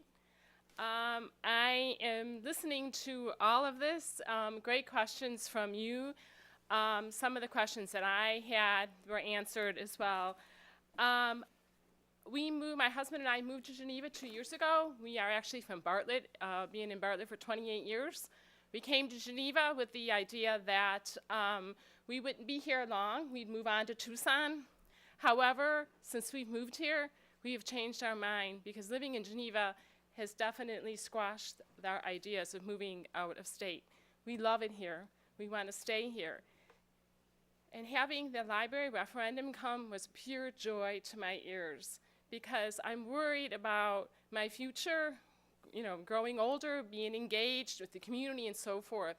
When I looked at the plans that I saw for the library, went to some meetings, listened to the director, and I am very, very excited with this building. It is going to offer so much to so many residents of all different ages in schools, in community engagement, collaboration, learning, growing, so forth. The building size, in my opinion, is perfect, and I will also state in my professional opinion, I am the executive library director of the Wheaton Public Library, so I have lots of knowledge with buildings. It's a big building. If you haven't been to the Wheaton Library, please go. You will see how that library is embedded in the community, in the residential area, and in the downtown area. It is 4 stories and 124,000 square feet with 71 parking spots, and we're fine. 1,500 people visit us every day. You will be fine. The population of the library comes and goes. It's never stagnant. You don't have 1,500 at one time.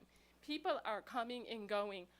I can promise you most of your residents will walk or ride their bikes to the library, as I probably will. We see a lot of that because the location of it is so well done. I think that also being a professional in this industry, I have looked at this very, very closely. There is no way that I would ever support a library in my community that was being built inadequately. Whether it's the roof, the lighting, the sewage, whatever it is that they have, we've looked at it, I've questioned it, and I know they're building a very good building that is fiscally responsible with my tax dollars, and is also environmentally responsible, which I take very, very seriously.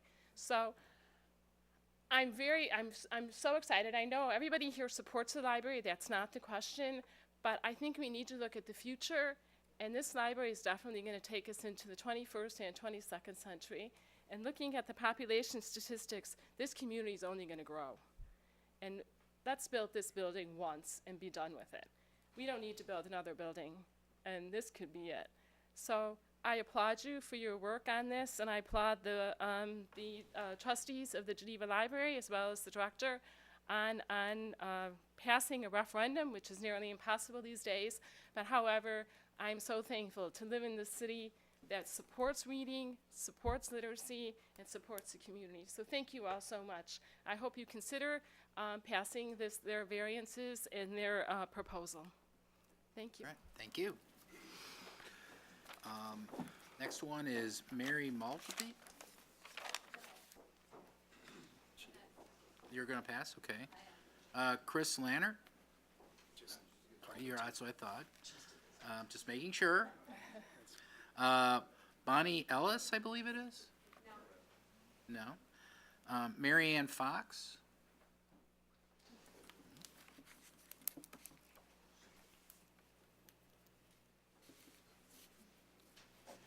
My name is Mary Ann Fox. I live at 204 Campbell Court, which is directly across from the property we're discussing. My question that I haven't heard anybody else mention is what future is there for the existing library? What happens to it? mean, does this take the place of that library, or what will you do? Can't really answer that question. I mean, obviously, it's the library district's building, so if they have a new one, they'll have to do something with it, but I can't speak for that. No? No. No plan? I mean, that they would sell the building? I mean, they don't have adequate parking there, so I mean, I don't think I can't speak for the library. I mean, do they have a budget to operate the two plants? We do not plan to operate. you please come forward and just, I mean, I guess we could just answer that directly. We do not plan to continue to operate at 127 James Street. We would close that facility and move to the new facility. Yeah. Okay, thank you.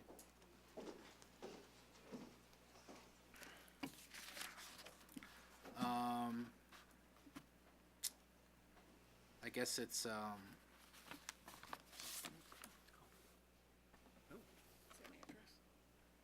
no address. Is that Glenwood here? Okay. No first name, though. Gatsby? Gessler? I'm sorry, there's no first name. Is it Glenwood or something? Yeah, okay. Okay, well, at least we got the right person. Give us your name then. What's your name, sir? That's the important part. I'm Jeffrey Glazer, and I live on Glenwood Drive. I probably drove the farthest of anybody that's here. I've got some concerns, and I have to admit, I'm one of the people that uses the library all the time. I've got 2 preschoolers at home. Yeah, don't look close. I do have 2 preschoolers. I was at the Hubble meeting last night, in the meeting room, and the meeting room wasn't full. The meeting room was one of my concerns. While I was parking out here on James Street, putting a lumber wagon 22 feet long in one of these parking spaces, 2 cars pulled U-turns in James Street. And if they're pulling U-turns in James Street, I'm concerned what they're gonna be doing on 7th Street on some of these meeting nights. The meeting room part really bothers me. There's meeting rooms at Peck Farm Park, Western Avenue at Sunset Park. The schools have meeting rooms. I've rented them. Churches have meeting rooms. I've rented them. Several of the churches have some wonderful community suppers here in town where they pack lots of people into their meeting rooms. I don't know that we need this great big meeting room at the library. I've attended a bunch of programs at the library in the meeting room. I was there now, including Hubble last night. It's never full. It never has been that I've attended, so I'm not sure that we need a 175-person room that we certainly don't have the parking for. As for the parking lot, I think it's wonderful that we're going to use this permeable surface. Fantastic. But what happens in a rain like last week?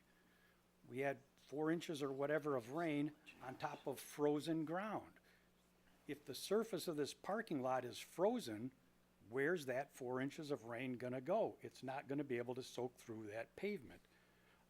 So that's a concern I have with there. The 75 parking space is another concern if we're going to do 175 people in a meeting room, plus the staff, plus the other people that are patrons of the library. And we haven't even talked about where the people going to park that are going to be enjoying the park outside. The Park District facilities, I don't think the parking spaces are adequate for the site. It just seems constricted to me. The design of the building, I don't know that it has to be historical, but I think it should at least be traditional. It looks like an awfully modern concept for what we look at downtown. As a general contractor, I've had to speak before the different boards here in town trying to, as somebody mentioned earlier, put vinyl windows in a historical property. It's darn near impossible, but then we're gonna build this really modern looking building, which concerns me. I look at the site there. We've got a unique opportunity here in Geneva for 1 square block of green space. It's a unique opportunity that not many communities can say that they've been here for 150 years and have a chance for a whole city block that can be used as green space for a park or whatever. I'm afraid that we can't always count on being able to use the green space at the courthouse for all our festivals and that in town what if we lose that space? This square block that we have the opportunity to use up there will make a wonderful park and make a wonderful center for many of these festivals and stuff. I just don't think that that's the best place for the library. I think the library would have been better served. It's the Citron property, where it would have served as a buffer between the business district and the residential district, and we could keep this nice square block in town for a nice public green space. Thank you. All right, thank you. Lance Ramel? Close enough. Sorry. I'm Lance Ramella. I live at 108 7th Place, which is basically at the northwest corner of Campbell and 7th. My wife couldn't be here tonight, so I'm speaking on her behalf also. We fundamentally believe in a strong library for Geneva. We absolutely believe in it. We think, we don't use the library a lot. Our kids are grown and out of the house, just like yours, Cindy, but, and they don't come back very often, unfortunately. So we don't use it, but we believe it's an asset. We're also a very strong proponent of zoning guidelines, and we have them for a reason. As a matter of fact, the City of Geneva on their website has 16 reasons why we have zoning guidelines. This proposal ignores them all, basically ignores every single one of them. I'm not going to read these to you. I'm sure you guys have all memorized them and can recite them back to me if you wanted to. So I won't do that. If you don't have zoning guidelines, then you turn into Houston. And if you've ever had the pleasure of driving around Houston, you understand what I'm saying. It's not great. The proposed building, and I'm going to repeat a little bit about what Howard said, but I'm going to get into some more specifics. The height is an increase of 28% over the guidelines. The setback on 7th Street is a 31% decrease. On Campbell, it's 39%, and on 6th, it's 44%. The lot coverage is a 78% increase over what's in the zoning guidelines. Parking spaces is a reduction of 27%, and the maximum floor area ratio, or FAR as it's known, is an increase of 0.4 to 0.63. These aren't small requests. These are massive. I happened to look right at this building at the, I guess it would be the northwest corner, or the northwest corner of the building. These are massive requests. They will change the character of the neighborhood forever. That's bullet point number 3. They'll change it forever. I mean, if we stayed within the zoning ordinances and built to the envelope that is there, fine. But if you're asking for these massive requests, there's a problem.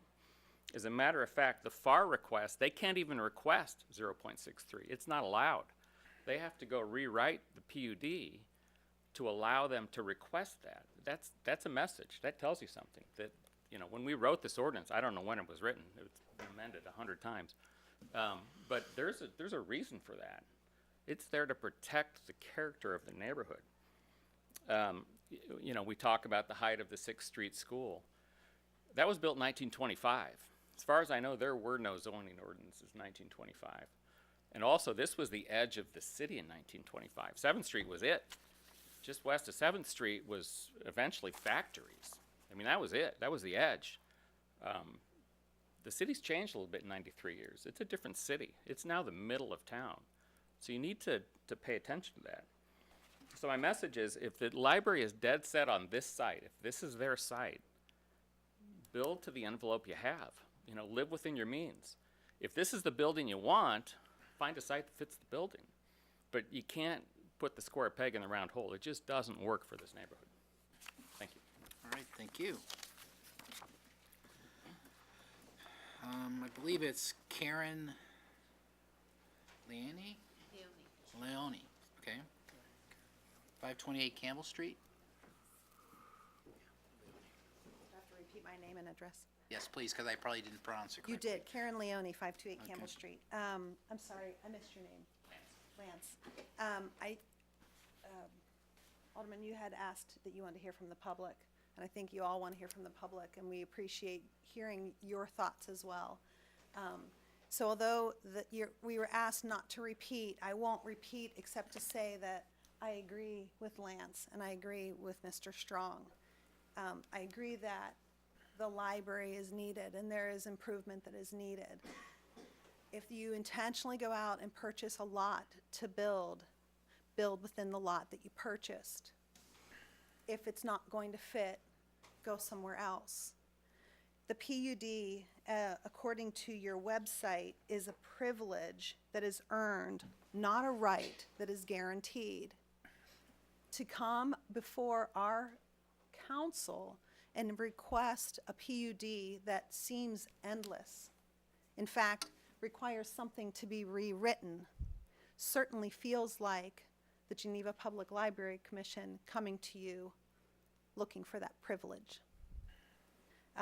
The other thing that I would like to discuss just a little bit, I know that building height was brought up and there was a great diagram that showed the red outline of the school as it is facing, gosh, I live on that street, you'd think I know the name of it. 6th Street. As it faces South 6th. I'm wondering if there is an equal diagram to the outline of the old school as it would be placed upon the facade facing Campbell Street. Do we have something like that? Because I think you would see a dramatically different picture. Instead of a picture that shows step down and less massing, if you turn that and look, and maybe you can even just do it in your mind's eye, you'll get a very different picture. Where the 6th Street School might take up a quarter of the Campbell Street facade of the proposed library. The last issue that I just would like to reiterate, and I know that it's been brought up, is parking. I read through, I went to the city planning office and spent the afternoon and read through a stack of paper that was maybe 1.5 feet deep. And it came upon a document from the Geneva Public Library, and it might have been during referendum time. But they commented in that document, and I will quote, 100% of, hang on one second, I want to get my quote right since I'm under oath here. The Geneva Public Library narrative specifically states, quote, adequate parking will be provided on site for visitors of the library. I don't see any document that states that the library purchased that land on Franklin. So those 28 restriped spaces are not on site. They belong to our community. They do not belong to the residents, the people that only visit the library. In addition, by assuming, again, by taking that privilege and assuming that they can use the additional 35 spaces on the street, creates a problem, an ongoing problem, a potential ongoing carnival. If our library is to grow the rate that they're staying with 179 spaces and double the stacks and all these wonderful things that I think are appropriate for what we're talking about in the future of the library, it just doesn't fit here. It's going to be a problem that we will have forever. It does not, this current proposal does not honor the character of the neighborhood, as I stated in the letter that my husband and I submitted on January 21st. It does negatively impact adjacent areas. It does not protect property values. I live across the street. I do not think that my property value will increase by having a 57,000 square foot, 46 foot tall building that doesn't have adequate parking. I'm across the street. I'll be negatively impacted, but our community will as well. You mentioned you only get one chance to do this. You're only going to do this once. We need to get it right. I don't think this current proposal is right. Thank you for your time. All right, thank you. James Milano? Evening.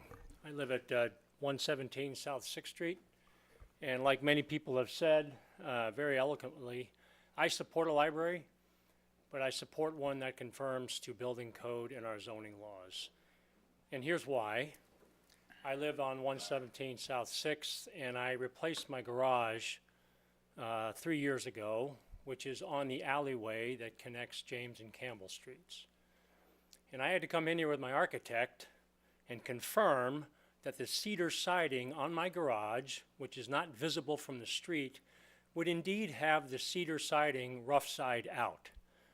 So if we're going to get that specific with building codes and zoning laws, then I would expect this institution to lead by example and obey those standards, because otherwise we don't have standards. So that's my position, and I again support a library, but either fit the building to suit the property or find a different property. Thank you. All right, thank you. Patricia McLaughlin, I think it is? That's right. 318 South Fifth Street.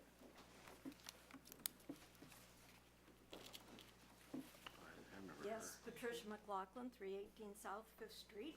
I am a very close neighbor to our proposed new library, and I am sympathetic with people who feel that this is going to impact their personal parks. I will regret not being able to lose my kite in a nearby tree. However,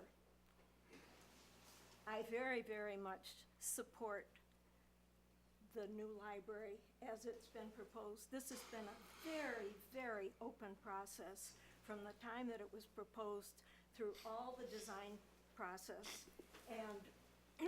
And the people who feel that it will negatively impact them now were not mostly at those design meetings where they could have had an impact at a time when it wouldn't have had such a bearing on the costly design process that was undertaken. The people who live adjacent to the library block knew, as they purchased and owned their property, that that space has been designated as a public property. When they lived with Sixth Street School, they were living with the height of that building. And this new library has been very, very careful in its design to make sure that the third floor is set back even further. So in terms of sunlight and that sort of thing, the people, especially on Camel Street, are not impacted the way they might be, for instance, in the Camel Row properties, which you people did approve of, which is now, as you can see, a towering three stories, and really will have a negative impact on people on South Fifth Street when they look for the morning sun. So I think that you've been willing to allow that to happen. So I think that this is appropriate as well, and I think that it is less impactful. Regarding the design of this building, it has gone through many iterations with lots and lots of public input. And people worry about it being a non-traditional building, but I will point out that our beloved library now was a very avant-garde building when it was built. And there has not been an opportunity in the last 100 years to have a new building that expresses the progressive nature of this community. And if you talk about modern, boy, this is tame. I like most of it. I like the terracotta as a reference to the stone that was used in traditional buildings in Geneva. I think it's a very practical material. There are certain aspects that may be a little awkward, but those are primarily because of the utilitarian needs of the buildings. I don't think we need to get into that particularly. I would listen very carefully to what the director from the Wheaton Library said. She says that with a much larger library there in the middle of town in a similar commercial residential district. They have plenty of, they are not at a loss for public parking.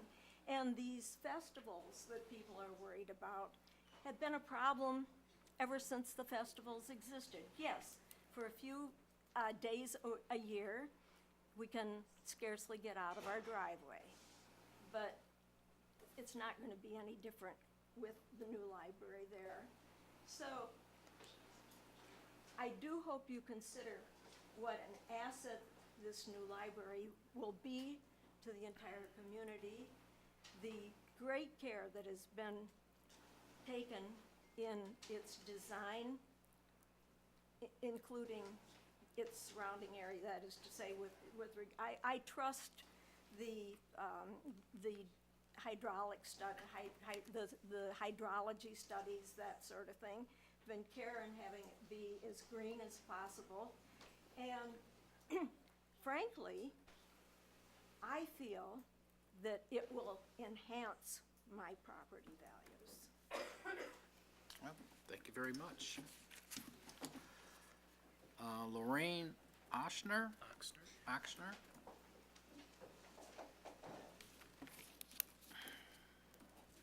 Lorraine Oxner, 627 Campbell. We are on the northwest corner of Campbell and 7th. We directly face the new, the space that we hope will be the new library. About a year ago, we attended the public meetings here at the library. Details were very well explained. The architects listened, and they took the suggestions that were given out. They took them into consideration, and the results are amazing. We have lived in that location for 29 years. I have never, in all that 29 years, been locked out of my driveway or garage. People respect it. We have never had a problem. If we did, we would simply call the Geneva police. But it hasn't happened. And we also get the homecoming parades and all sorts of things. So we get even more parking. And it's fine. It's the festival, a lot of people, and it's nice. Now I want to cover one thing. The green space. That lovely green space. I live there. I watch it. And the little secret is it's a 1-block dog run. When children play there, and my grandchildren do, we wash their shoes before they come in the house. It would be nice if everyone was a neighbor, but I can see them from my house, from inside. And we forget about the bag. So, what do we want? A dog run in the middle of town? It's not a park, it's a dog run. Or do we want a place of education, a place where our people can go and learn, and our children can go and learn, and it benefits everybody except the dog owners. They'll have to keep it at home. Now, we're looking forward to the new library. We think it's going to be an asset. We are sure that this will be an asset to our neighborhood, to our values, to our lifestyle, and we are looking forward to it. We sincerely hope that you will okay it. We've had plenty of time to talk about it and make changes. This is the time to act. Thank you. Thank you. Pat and Darrell Garfall? I'm sorry. 628 Franklin Street? I think so.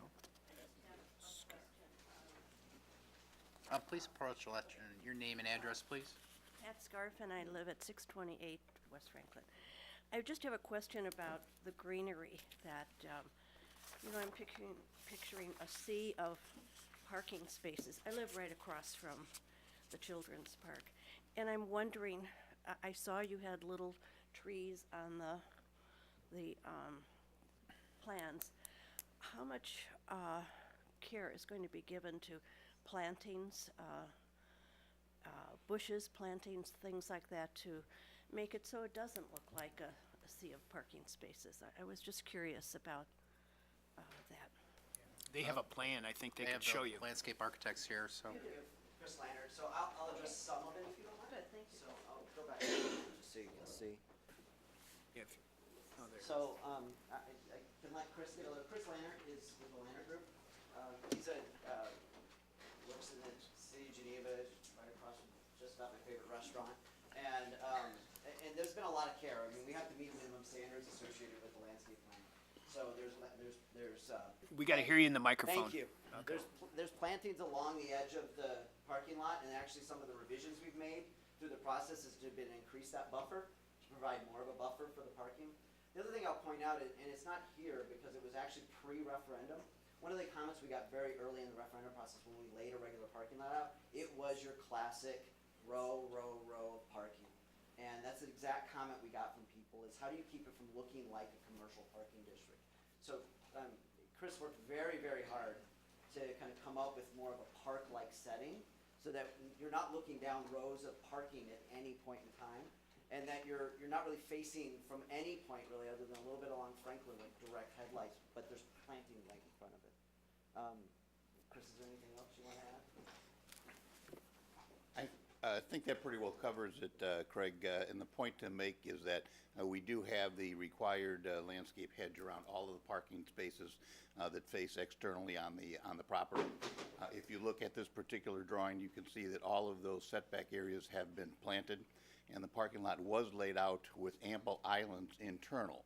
So all of those green circles are trees, and you will see that they're pretty much filtered and sprinkled throughout that whole lot. And so as you tend to look across that site, you will see very much of a park-like setting, because with the stormwater that we've got, with those islands, and with the axial relationship of the drive aisles to the front door, it'll look more like a park than a parking lot. Okay, thank you. Next item, person on the list is Albert Oshner.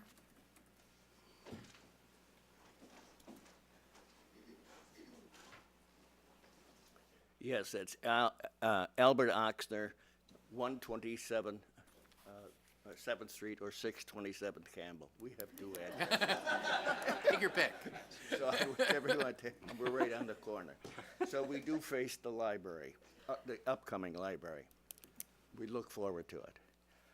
A couple of the things I'd like to assure the committee that due diligence was paid attention to at the meetings that were held before consideration of the final thing you have in front of you. Because actually, some of the things were minutia, talking about building materials. They wanted to make sure that the water would seep down into the ground. They wanted to be sure the water wouldn't seep into the building, you know, with porous bricks or porous concrete, wood.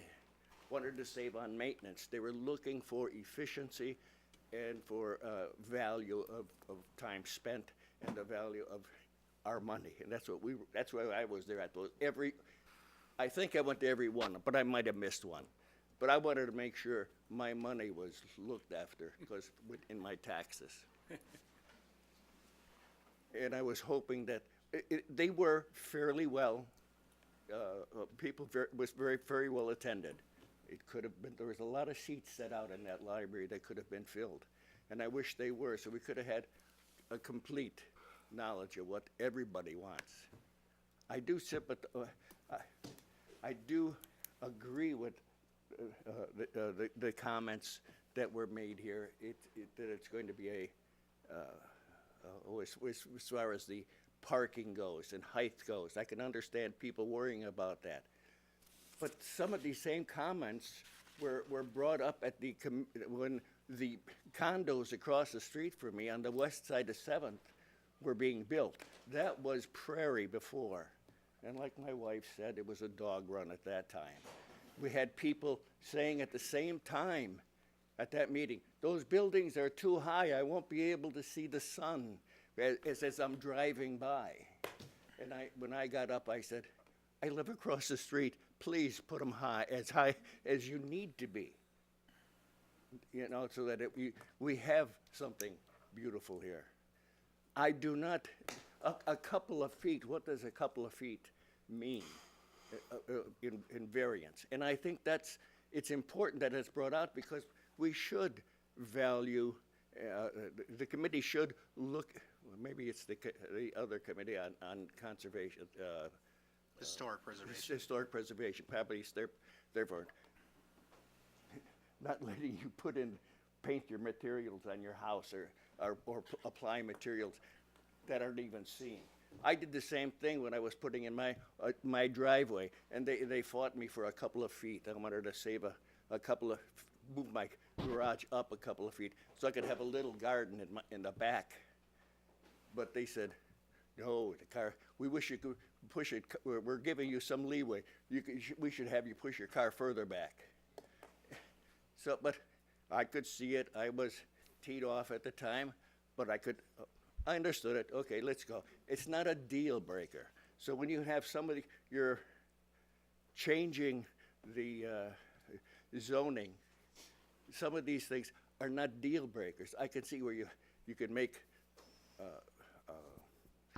concessions to the formula that's in place. And we always have to make concessions in our daily lives, and no matter what we do. I thank you for the opportunity to be here. I appreciate your time. Thank you. Thank you. It's Paul Cantonero? Yes. Okay. I believe it's Ellen Schmidt. Michael Longo.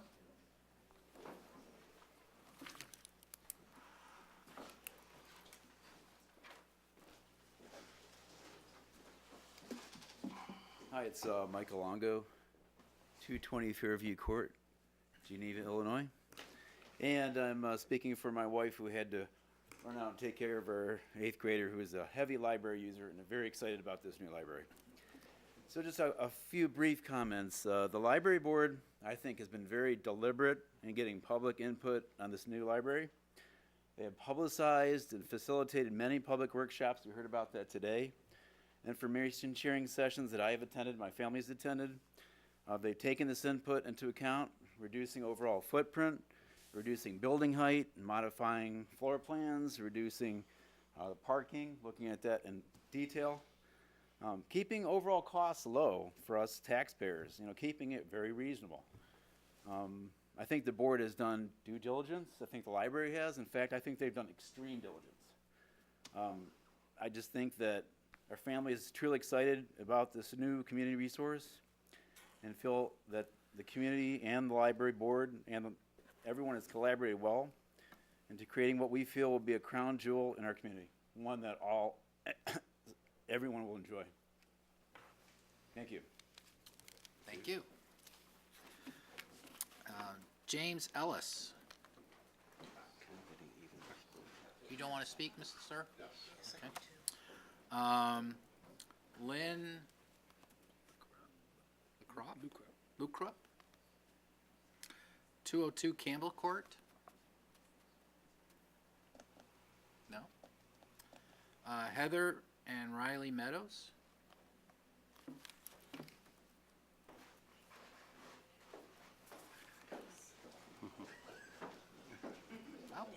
Must have come from the concert. Brought a crew. We added an Aiden. My name is Heather Meadows. This is Aiden, who's very well dressed for the occasion, and Riley Meadows. We live at 1S256 Revere House Lane, which is on the very south end of Mill Creek. I don't know how far you came, Mr. Glazer, but we came pretty far. We're going to need one of those parking spaces. Thank you. I wanted to speak to the programming spaces. We, as a family, are very heavy library users. We're very excited about this new library, very excited about the new programming spaces. In particular, I'm looking forward to having that big kitchen and lots of cooking space. Maybe some cooking classes would be in order for that. Riley, who's a little shy and doesn't really enjoy public speaking, wanted me to share. We were sitting there listening to Christine's opening comments and sharing the programming spaces. And Riley's been sitting here on his phone playing because he's 13, and that's what 13-year-olds do for the most part. When Christine mentioned the science tech lab, the technology lab, and the outdoor spaces, Riley perked up all 3 times. Oh, yeah. He's so excited about those spaces, just sitting here listening to those pieces. So he's excited. Did you want to add anything? Eden? Sure. By the way, I just came from a band concert, which explains the attire, and it took a little bit to get here because, by golly, there were just no parking spaces out there. So, very excited for the new parking spaces coming to the site as well. I am a big lover of libraries. In fact, on my recent college searches, my parents can tell you that one of the biggest things that I needed was a cool library at the college itself. So it's one of my favorite things to kind of do. I will take my homework and go to libraries despite the fact that I'm still driving 5-10 miles down the road to actually get here when I could just do it at home. But it makes me feel better, and I love the idea of just like the open spaces and the a lot of light that they've allowed to come through in this new library and some of the other quiet spaces and group meetings. I go to Batavia High School because we live on that weird line over there, and I can also tell you that from the outside and outside community's point of view, just how like much attention this new library is getting and how people are getting excited for it and being able to come to a new space that is coming here, and it really just provides a new set of opportunity for education that we never really had before. Thank you. Thank you very much. Paula Kraft, not speaking. John Baggett, I think. Bassett. Is it Bassett? 2 S's? Bassett like the dog. There you go. John Bassett, 607 North First Street. I agree with one of the comments that was made very early in this meeting, and that is this will be a tremendous asset for our community. It is going to be such a marked improvement in so many ways. I volunteer frequently at the library, and access in and out, if you have any kind of impairment, is very difficult. So the new library is going to much improve that. I move books out, and the front sidewalk is on a slope. I don't know how some people manage that. By training, I'm an engineer, so I very much like the operating efficiency of the new library. The staffing will not have to increase. The utilities for a much larger facility, the costs are being held down. I think the new design's got flexibility for the future, and one thing we can count on is things will change, and I think what we're building will handle change. Once upon a time, I was on the school board, and I can assure you that you'll never solve all the parking problems. So enough said on that. In general, I don't particularly like variances, but when you have a complex set of rules and regulations like we do, variances are part and parcel of the process, particularly when you're going for a unit development like this. I see some similarities to the Park Place development that is fairly recent. Had to get a variance for height, had to get a variance for setback, and had to get a variance for for the surface coverage area. For that sort of thing, I think it's typical. It's my understanding that our rules and regulations don't allow for permeable paving, so you're often going to have that variance. I truly think it's something that as time goes by, we're going to be more and more happy with it, and we're going to be very proud of it once it's built. So, thank you. Thank you. Tom Lightenheld, I believe it is.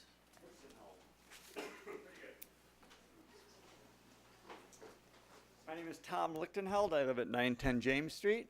I have a stack of notes here having to do with technical things and procedural things, but I'm going to dispense with that because I think it's all been covered. And since we've been here over 2 hours, I'm just going to tell a quick little story. I travel quite a bit, and whenever I travel, I like to go to libraries. And I especially like to go to libraries that are similar in scale to what we're looking at here in similar kind of communities. I was in a library in Fredericksburg, Maryland, about 6 months ago. And it was remarkably similar to the library being proposed here. So I deliberately sat in the atrium. It had like a glass box atrium with some chairs and tables there. I sat there for about 2 hours. And I just watched the people interact with that library because it probably had been built in the last 10 years. And here's what I saw. It had automatic doors that opened. Every time a family or a child approached those doors and the doors opened automatically, the child would hop, skip, jump, or dance through those doors just because they were so excited to be in that place. And something about the opening of the doors made it feel like an event, not just an arrival. And I thought to myself, I want to live in a town that has a library like that. If you tried that in our current library, you'd tumble down the stairs. So all that is to say that I think the library is wonderful. I think that there are a lot of challenges. I think that the architect and the board has done a great job of listening to the community and making adjustments and refining it to the point where it meets a lot of those needs, but it's never going to meet everyone's needs. It really is a series of compromises because we want this library to be in the center of town. We want that energy, we want that vitality. And I think if we move forward with this library, we're going to be proud of it, and it's going to serve the community well for years to come. Thank you. Thank you. Cynthia Albright? Chris Aston? Aston.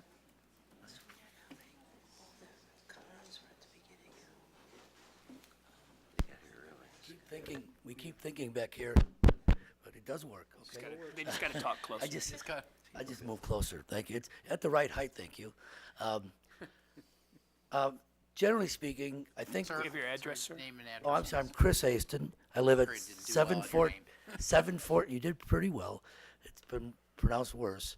I live at 714 James Street in Geneva, and I've either lived or worked in downtown Geneva going back to 1985, with the exception of a short period where I was out in DeKalb and Sycamore, but I'm very familiar with downtown.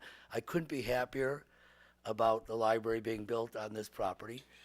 Quite frankly, I think the question's been asked and answered. We went to a referendum the Democratic way. It was voted for approval, and I voted for it.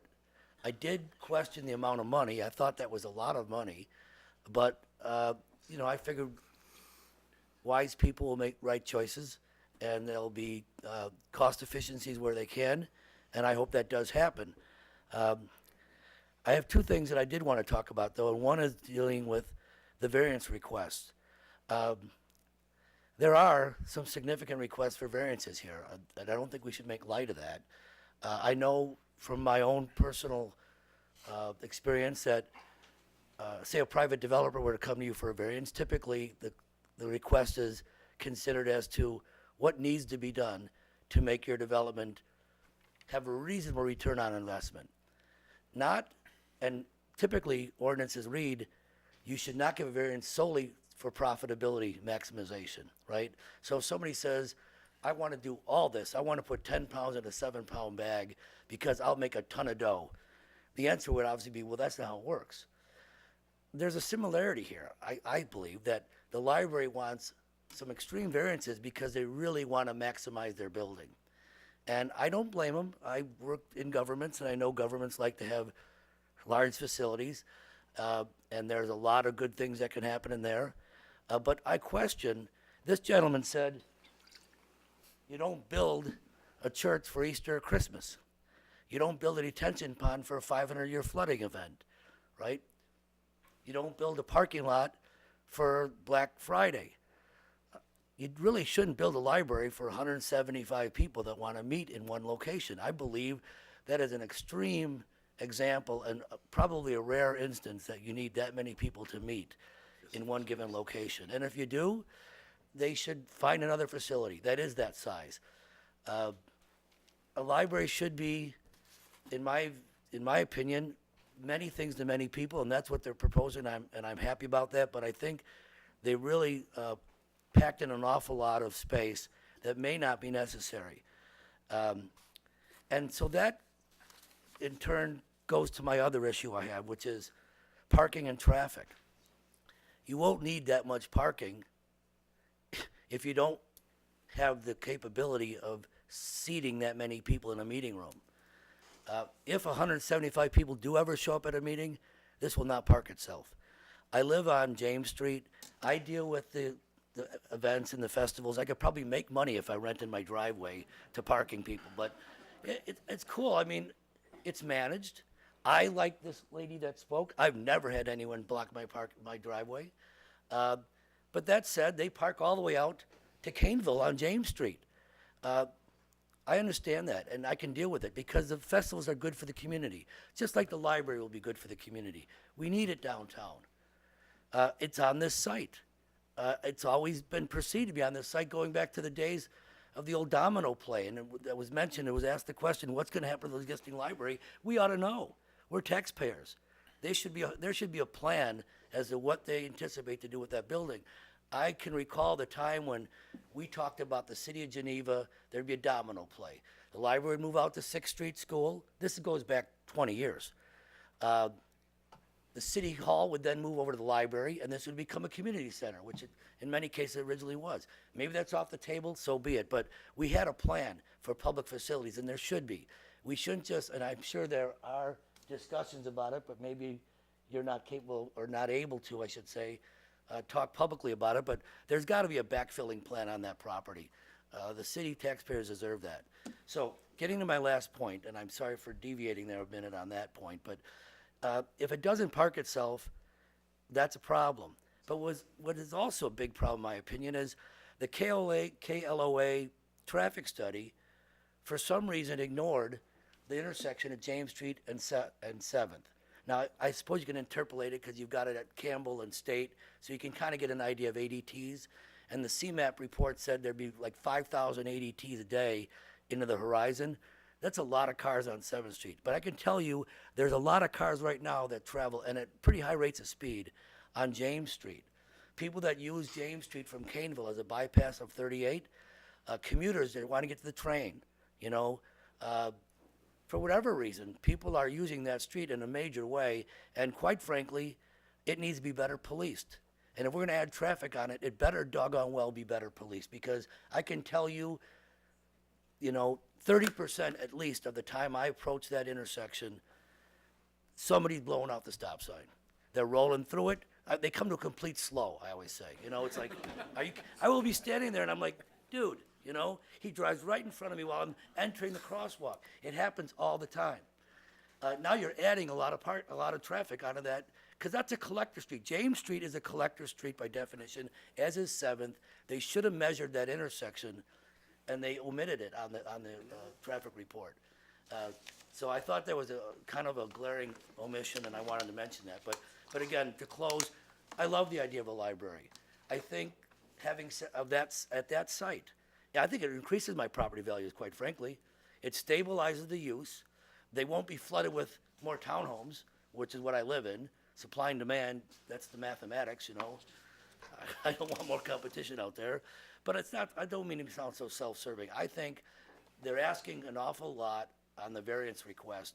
at so many different levels that you need to look at it as if a private developer came to you and said, I want a variance, I don't want to have to park so many spaces, I want more floor area, I want less runoff requirements, because I can make more money doing this.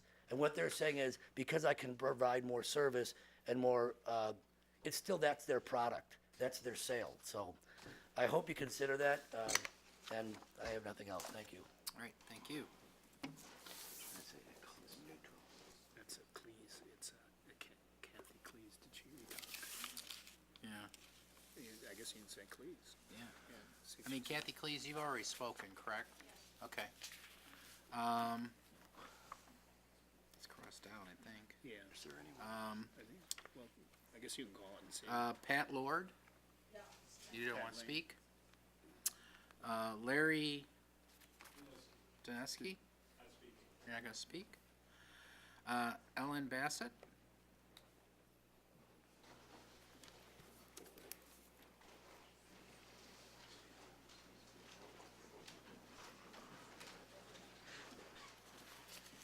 Hello, I'm Ellen Bassett. I live at 607 North First Street, and I won't need a parking space because we walk to the library all the time, thankfully.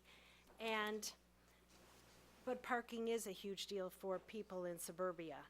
But I was glad to hear that the Wheaton executive director was able to say that they had adequate parking. And I've been at the Wheaton Library, and since they've redone it, and it is huge, and the parking lot is never full, though it is pretty straightforward looking, industrialized. So I was glad to see the park-like setting of this. We will never have a big open space in downtown Geneva, as it is to be a dog run, because the city would have to buy it to keep it, because no developer is going to, unless Mrs. Cleese wants to buy it and keep it for the neighborhood as a park. And I think she should know there's a city dog leash law, and so she shouldn't be out in the open throwing a ball to her dog. Anyway, so we love the location. I've been amazed at how much the library and the architects have listened to people and changed things. The setback on the third floor, though they're asking for a variance, we saw this done in Charleston, South Carolina, to a hotel, the setback. And you think there's strict laws here for ordinances and historic preservation, you ought to see Charleston. I mean, they've got to have them. And you couldn't even tell it was up there, and because it was also kind of the setback, somewhat like here. So everybody has said that the variances are guidelines, and guidelines are just that. They are used to help the people with what's coming in the future. And you've already given variances to Park Place and the 5 houses that Merritt King's property held. Those were variances. So, I mean, it's been through all that, because there's not 100 feet on those property lines. And I bet the space usage is more than their backyards can support. So, I would hope that you think well of this, and that they're not making the variances lightly, and they've listened to all sides and dealt with what they have and the space that they have. Thank you. Thank you.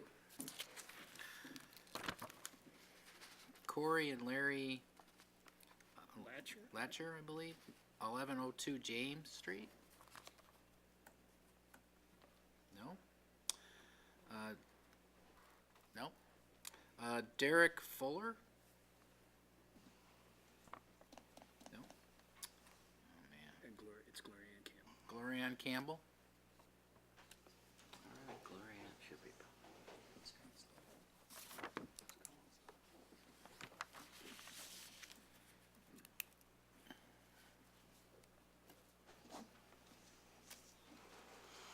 Gloria Ann Campbell. I live at 18 South 6th Street, and I'm very sorry you tore my school building down. That broke my heart. But I got 2 bricks, one yellow and one red, from hanging over the fence and asking a construction gentleman to give them to me.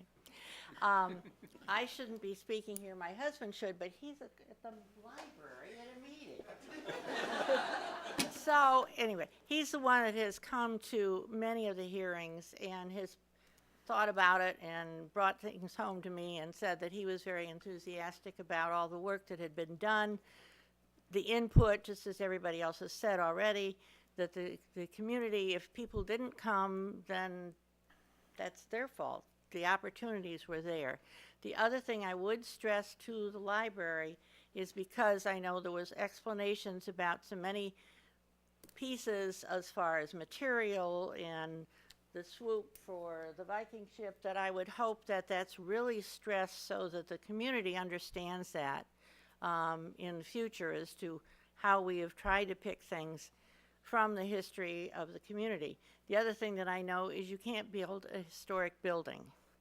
It's kind of phony if you try to just pretend it's historic and it's not. So I think that we have done the best job of incorporating things. And as I said, I live at 18 South 6th Street, which is 1 block north. We had to get a variance or whatever you wish to say on it, so there was only be parking on one side of the street, because the street width between State and James is narrower than it is from James on further south. And that was done just what you were concerned about as far as emergency vehicles. So I don't think there's any issue further down, and there isn't on our street anymore. So I'm supportive of it. I think it will be a great addition to our community. I understand people's questions with regard to variances, and that's being worked on. So I would say, in my husband's place, go for it. All right, thank you very much. All right, that includes everybody that's on the list that I have. Does anybody else care to speak that isn't on the list? Yes, ma'am. My name is Linda Strong. I live at 128 South 6th Street, and I would just like to ask Craig, could you put up a picture of the Campbell Street view? That's the only view we haven't seen.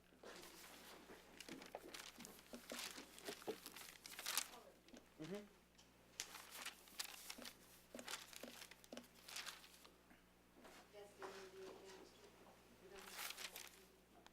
Oh, well, I have the building elevations, but not in color. Come on back. So it's really attractive. Oops, I'm going the wrong way. My apologies. I have the plans there too, if they need those. Ma'am? Ma'am? You- Ma'am, if you would, please come forward if you have a question so everyone can hear you. Why don't we have a color view of the most significant, a front-on view of the most significant side, biggest side of the building, would be my question.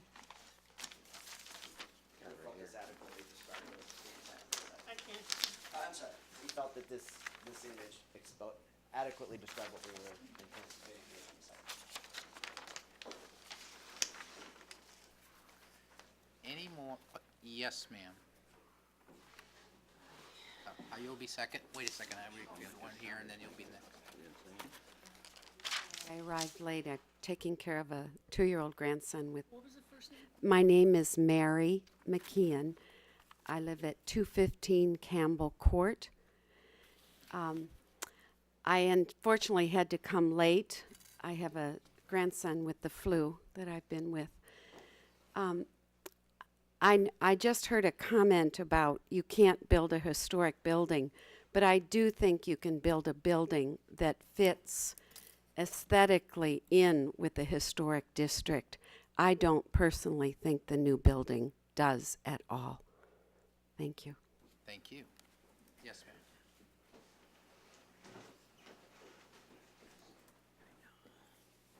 Liz Safanda, 1013 Dunstan Road. I'd like a clarification, maybe, Dave, you can give this for us, but I attended the Historic Preservation Commission meeting in December when they actually took a vote on this proposal, and my understanding was they either voted unanimously or it was 6-1, but that's pretty compelling vote to indicate that they like the design basically. They're in favor of the library there, but they were absolutely resoundingly opposed to granting any of the variances on this proposal. And I think that's basically where I come down. I think they have a whole city block to work with. I think they've been creative in looking at their design and their materials, but I really think there has to be a way to make that fit into that envelope without having these variances. Thank you. Thank you. Dave, would you care to comment on that? Sure. Since you did ask the question, we'll try to get it answered for you. So Dave will. Sure. The minutes of the HPC meeting should be included in all your packets, so you Okay. can kind of see a summary of the discussion, but just to kind of hit the highlights. The recommendations from that meeting were to maximize the size of the public park area, to reduce the amount of open space within the parking lot and have a more efficient parking lot, and then allocate that open space to the park area or to the exterior of the site, and then to respect the average building setbacks of properties in the neighborhood. And that, I think we have an exhibit here that shows how those changes have been made based on those recommendations from the HPC.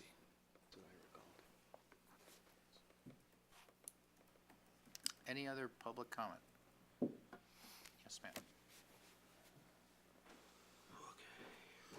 Karen Leone, 528 Campbell Street. I just wanted to follow up to that. At that HPC meeting, there were also several historic preservation commissioners that were opposed to the massing of the building as it was proposed. And I don't know if you, it's probably in the notes, but you didn't highlight it. So since you're doing highlights, I want to make sure that was mentioned as well. I don't That's fine. recall that. All right, thank you. Any other public comment? Okay, hearing none, let applicant care to respond in any way to any of the comments that were sent?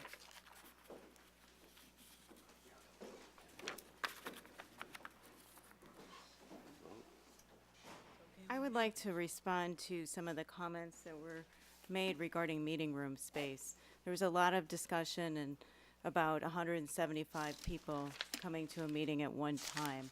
That is not our intent. The difference between fire capacity for a room versus how we would use the room are two entirely different things. We have a meeting room now that has a capacity of 150 and we don't, and I'm sorry, that might not be 100% accurate, so I won't testify to 150. Somewhere But in I that don't know area. it exactly because we don't ever meet that number. What we do is we use the space to spread out for programming. So if you have, say, a bounce and rhyme story time with children, you'll spread out over that space. The other thing is that this new meeting room space would be divisible by 2, and so that would allow us to stagger programming. And for somebody who mentioned being at the Hubble program last night, that's a great example of how we would be able to use just the right amount of space for that program versus using the whole room, which is the only option we have currently. Just a couple of notes.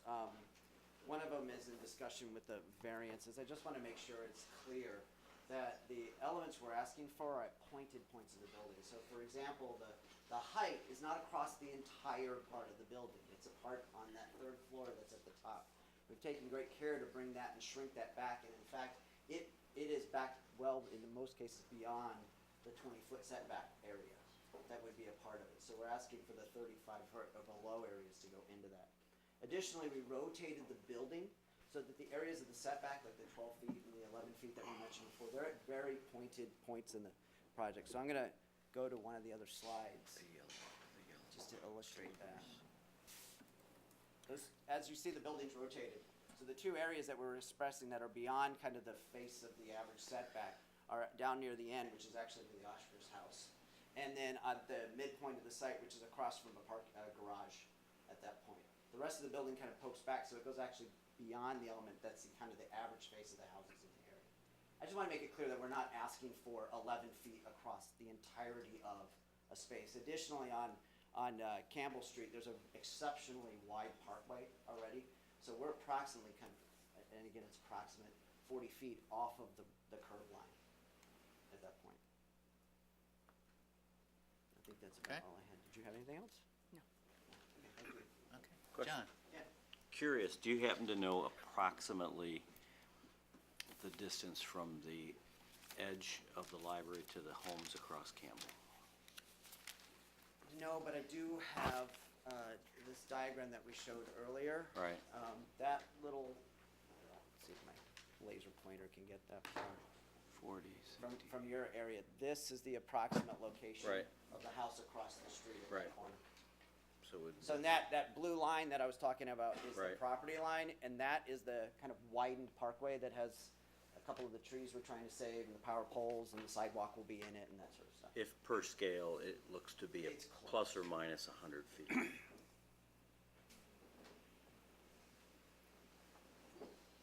thank you. Thank you.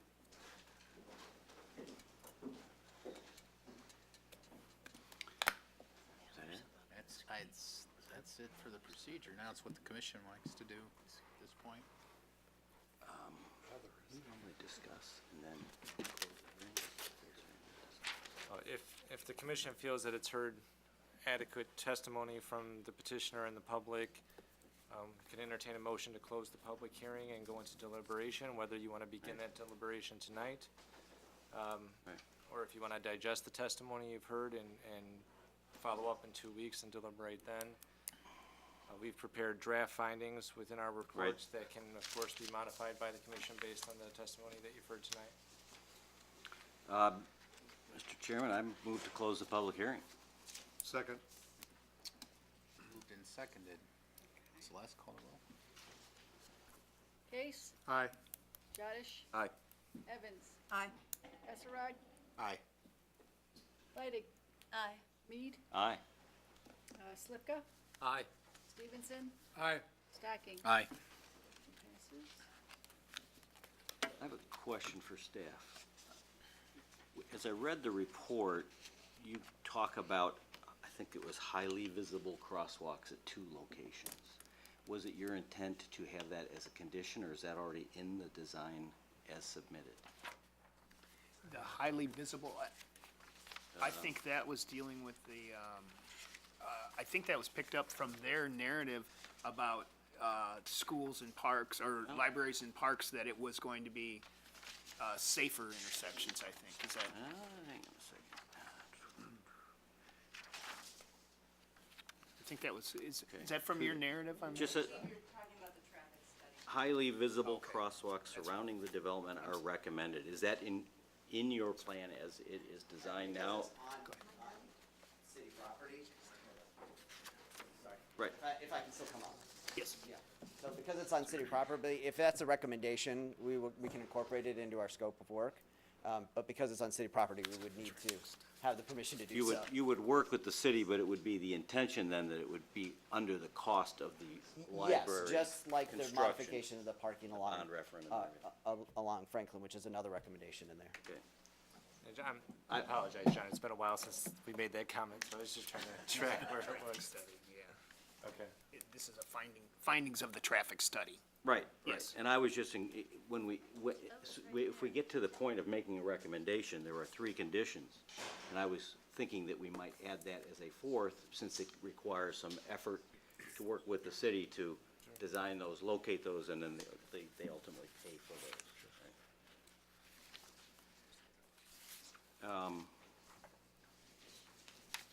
There's a lot to digest. And I really appreciate the public coming out and taking a sincere and deliberate interest in the proposal. It's not perfect, but that's why we are pursuing a PUD. I love the location of the library. I understand why it's going to be built weighted to the northern end. And as I said initially, I like the fact that it will be visible from down at 5th Street or maybe at the courthouse, so that a pedestrian is immediately engaged looking down the street at the library that draws them to that location. So I understand that, and I understand why it has to be close to the property line. The parking, and I'm supportive of that, but I recognize the concerns of those that have to get up and have their morning coffee and look at it. I understand that. I do think the benefit of having it at that, and that having that Sixth and Campbell entrance for pedestrians is enormous. I think it's really a critical part of the design. The parking, I was initially concerned. I can't help but want to and think we should give credit for the 28 spaces that are on Franklin. But for a property line and a sidewalk, those are effectively part of the parking lot as I view it. And I take to heart what I think it was Betsy said from the Wheaton library system about parking usage. And the 76, arguably, based on her comment, could be enough to support this library. But we have 104. And we do have area parking, and we are in the city center. And parking is available to anybody for anything, for festivals, for, you know, whatever use they want. I mean, I often look outside my window and wonder who's parking in front of my house, but I live on the edge of town. If I was in town, I'm sure there would be cars in front of my house all the time. I think that's just the nature of the beast, but I'm comfortable with the parking as designed. Those are my two biggest things. I think just the location and mass of the building. I think they've been very deliberate and worked the process and with the community to deliver the best solution they can for this site. And John, I think also one of the things that I like is the drive-up window. If you reserve as many books as my wife does when James Patterson comes out, you know, she would just keep circling the block and picking up. And I think from a parking standpoint, that'll make a big difference too. If you go, I went to the library tonight to pick up a book for my wife. It wasn't James Patterson, but that to park, and then it was convenient for me to park next to the building here and go to the library. But I think that will help with the flow and the requirements for parking. It's going to get used a lot more than people realize, because based upon the number of books that you see on hold and getting the call to come pick it up, just come right through, pick it up, goodbye. Good point. Or now you have to park someplace to go into the library to pick up the book. I think that's another advantage to the drive-up window. Or just to drop a book off. Or to drop a book off, right. Park and get out. Right. I have a couple of comments. This plan does two things that are kind of overarching goals for Geneva and for communities throughout the country, really. And that is, it maintains a large public institution in the center of town, which the residents have been asked about going back 10 or 15 years. There was discussion about should it be over out on the other side of Randall Road where there was big open space and all that. And overwhelmingly, preserving the strength of downtown has always been a top goal of this community. And keeping this library downtown ensures that it continues to function as a center for everybody in the community. And that I think justifies some of the compromises that have to be made in order to fit a big institution into a center of town lot.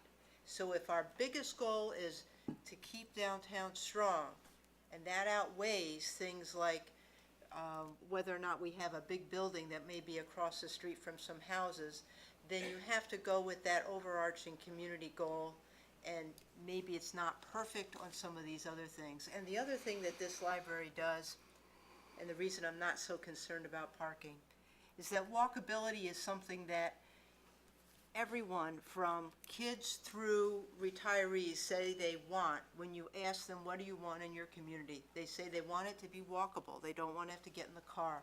By placing this where they are and the care they've taken with the entrances and sidewalks and all of that, they have made this an institution that will be walkable for many people. If you put it out on the other side of Randall Road or on the east side or wherever in a big field where it wouldn't impinge on any residential area, every single person that came to that building would have to drive there. And maybe then you would need all of those additional parking spaces. But this is not, this fits within that plan of increasing walkability, and by doing that you can cut down, I think, safely on the number of parking spaces that you have, and it moves Geneva, again, towards another overarching goal for what we want our community to be. So I see this as a very positive step as far as the future of the community, the way it's planned, and the way it'll function.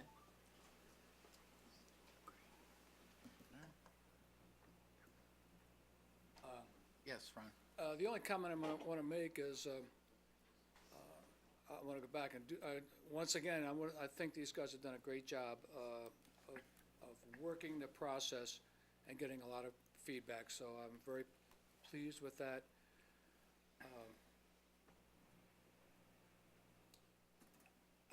The only way that you can meet the concerns that are, almost all these concerns that are coming up are as a result of the size of this building. And the only way that you're going to solve that problem is shrink the size of that building. I don't know. I think the residents here voted for this. A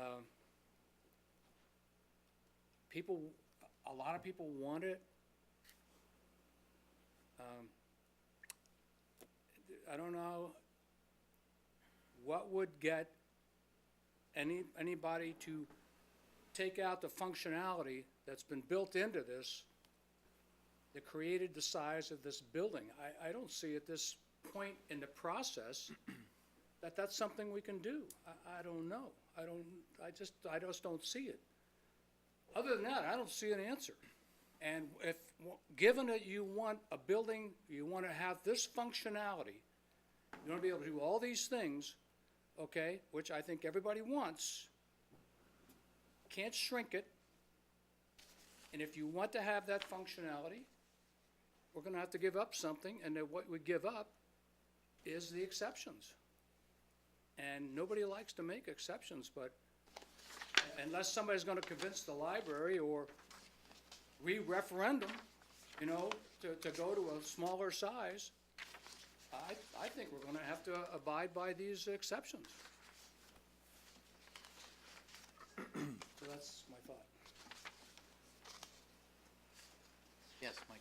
I haven't quite boiled this thought down, but I'll just kind of, you guys will bear with me. So I feel like, you know, some of the comments kind of leaned on the fact that we're going to continue to grow into this as well, right? So, you know, it is nice to have that extra space. If we have stacks that are 4 feet tall now, and, you know, maybe one day they go to 5, and, you know, hopefully not quite the 7-footers that we've got next door right now, but we'll continue to grow into it. But I'm normally a stickler for variance or non-variance. You know, this was a Starbucks. I wouldn't give 6 inches for it, you know, either way. But I don't know. It's like I feel like maybe there's a softer feel to it. Eminent domain isn't probably the right word, but again, it seems like it has a greater good for, you know, for the community and for all of Geneva. Exactly, that's my feeling. Being a public library, I think generically it's not for profit or, you know, closer to that. Then again, then you would have just with an actual for-profit business. So, you know, to me, I think, you know, Ron, I'm kind of with you on that one, where my feel is, you know, the concessions are just that you're going to grow into it, and it's for just the overall greater good. Any other comments? Mike? Yeah, you know, there's comments about being respectful of the zoning ordinances, and certainly agree with that, but the PUD is a tool that was created for unique situations like this. And I think this is a good example of it working, working properly. You know, I can go through a lot of things that I've seen in here that I think are positives, beyond just the, you know, bringing the library to the downtown location, but the design, the focus on the materials, efficiency of the building, the landscaping. I think there will be, as I see it, almost 4 times as many trees on the site than there are now. So, you know, as I look at it, I see it as a positive. And the compromises are, I think something that was said earlier, that at one time this site was the edge of town, but it isn't the edge of town. And so it has to be looked at in the context that it is now. So for those reasons, I'm in support.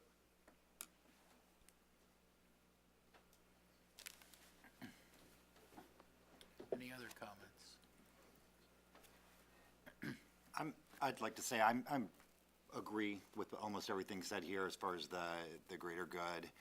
And like Mike said, it's not a Starbucks. We shouldn't look at it that way.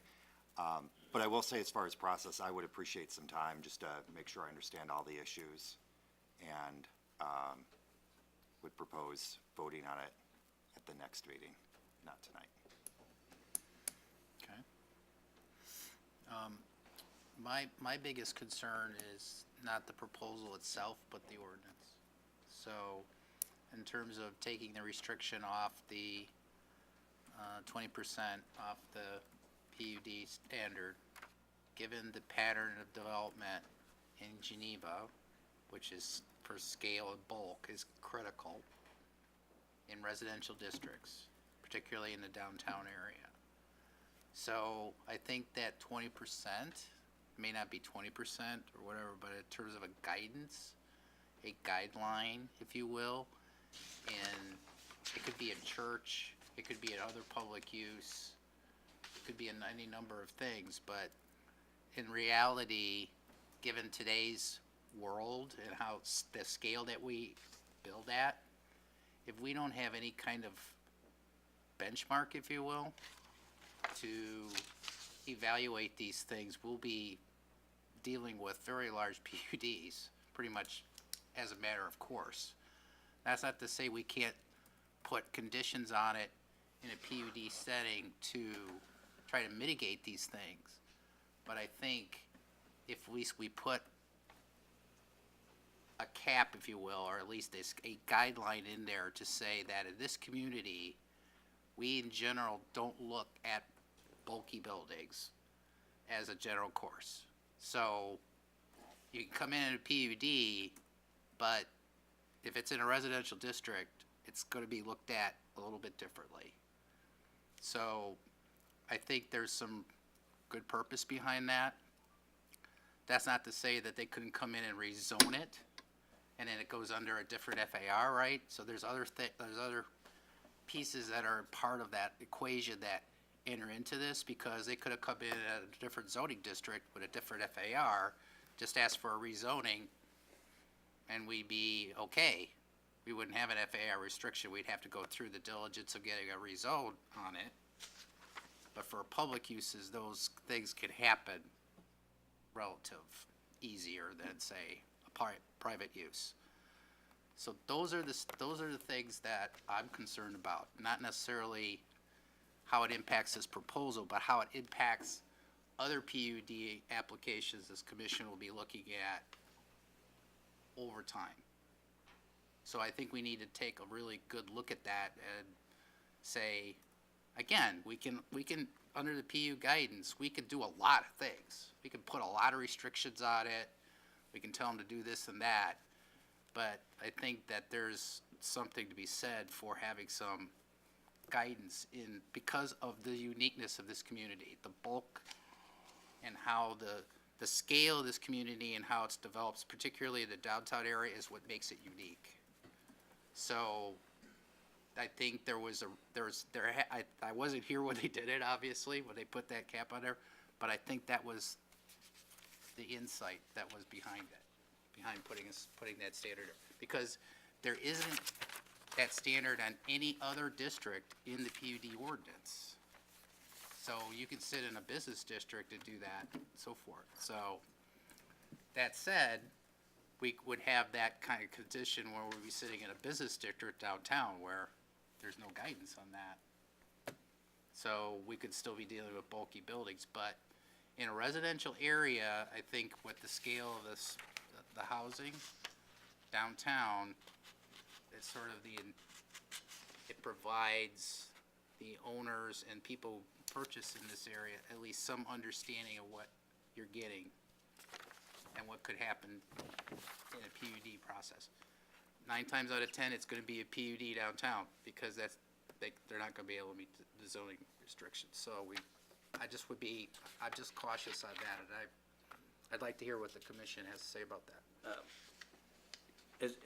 I spent a lot of time on the FAR section in the report, and I thought what I was reading, and I frankly bought into, was that the FAR is somewhat redundant with the restrictions we have in the setback, the building height, and the lot coverage. So I think, you know, by eliminating FAR, we're not setting a new, we're not blazing new trails. A lot of communities don't have that because they rely on these other things. It's almost like it's almost like a belt and suspenders or something. So I got comfortable with eliminating the FAR because we would then deliberately and thoroughly beat up those other restrictions and requested variances to not end up with a bulky building or a building that's just too massive for the subject area. So I would be comfortable with the ordinance modification as they submit it because of those reasons. If we didn't have the other restrictions and it was, you know, it was run willy-nilly, I think that I'd be troubled as you are, Scott. But I think we got it with the other points per the staff's report. Maybe you guys can comment. I mean, from my perspective, I think we don't have restrictions on how much relief can be granted on any of those bulk regulations, lot coverage, building height, building setbacks. And it was placed on floor area ratio, and like Scott, I wasn't here when this ordinance was written in '95. But a PUD, as has been stated before tonight, is a privilege to be earned. Mm-hmm. And you have to demonstrate compliance with 9 special use standards that you all are evaluating when you consider a PUD. So if a building is too bulky because of the FAR or because of the building heights, you should be finding that it's not in keeping with the character of the district, that they haven't earned that relief. So I guess I'm comfortable resting on the special use standards that we have adopted in our code and using the PUD as the flexible tool it's intended to be. It allows consideration of a higher FAR. It doesn't state that FAR will be granted. You still have to earn that right. Do we need, the first request is for a zoning ordinance text amendment. Do we need that to pass affirmatively in order for this PUD to move forward? I guess you would need to, if you don't pass that, you should find that some of the special use standards are not met,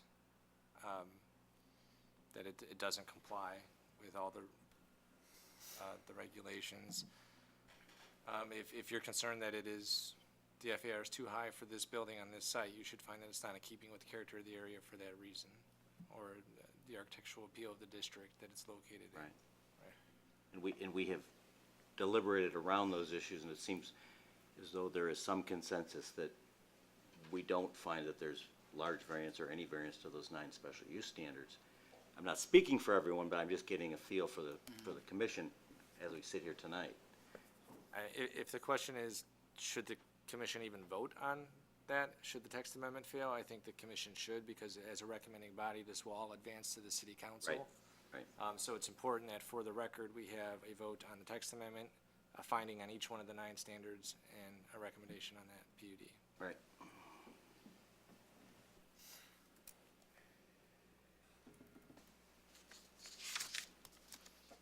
So I guess, the way I look at it is that, especially within the PUD, the floor area can always be dealt with. And correct me if I'm wrong, if you didn't have the FAR requirement. But if you do have it, it does place a limit, correct? So it eliminates that flexibility. Right now, we're not proposing to eliminate a base FAR. The base FAR would remain. It's just how much you could vary from that. We're removing that restriction. So approval of the FAR would still be a conscious decision by the body. It's It would just- still- and it would allow us, whether it was 20% or 40 or 100%. It would still be to a make that variation decision request. based on the merits of the application. Right. Yeah. Which factor in those other, the building height, the building setback, the lot coverage restrictions that we all have to debate those as well, so. Correct. I would be, I'm still comfortable eliminating that excess restriction on the FAR, not eliminating the FAR, I guess.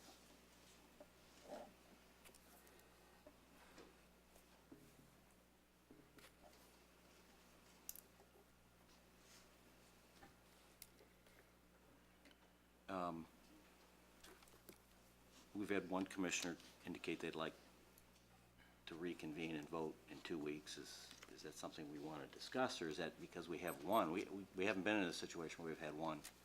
Generally have been, and I could vote tonight, but I also respect Brad's desire to think about this for a couple weeks, so I want to respect that. Appreciate that. I think you gotta do your poll. Yeah. Yeah. Yeah. So it'd be in the affirmative.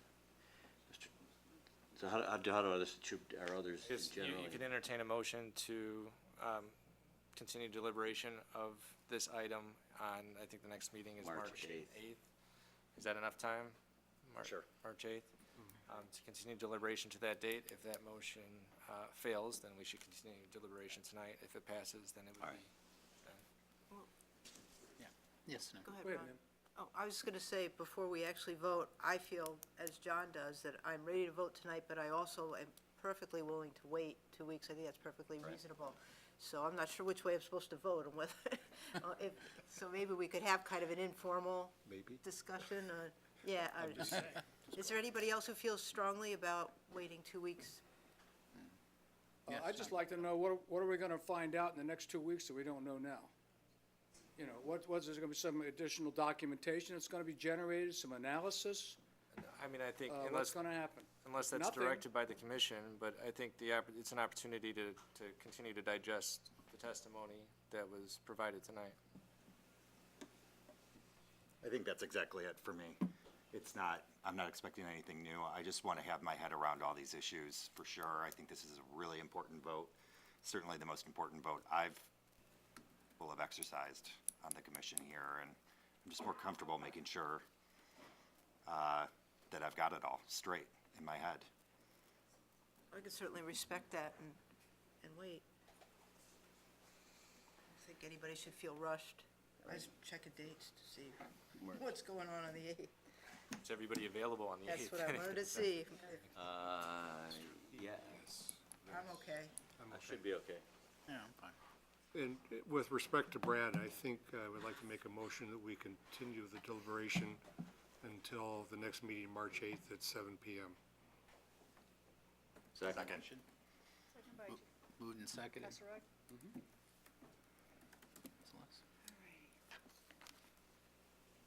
Case, Aye. Jadish, Aye. Evans, Aye. Kasserag. Aye. Leidig. Aye. Mead, Aye. Slivka, Aye. Stevenson, Aye. Stocking. Aye. Motion carries. Okay. So we'll continue the deliberation until, was it March 8th? is it? March 8th, and that'll be again at 7 PM in this room. All right. Thank you, everybody, for participating. Appreciate it. Appreciate everybody's time.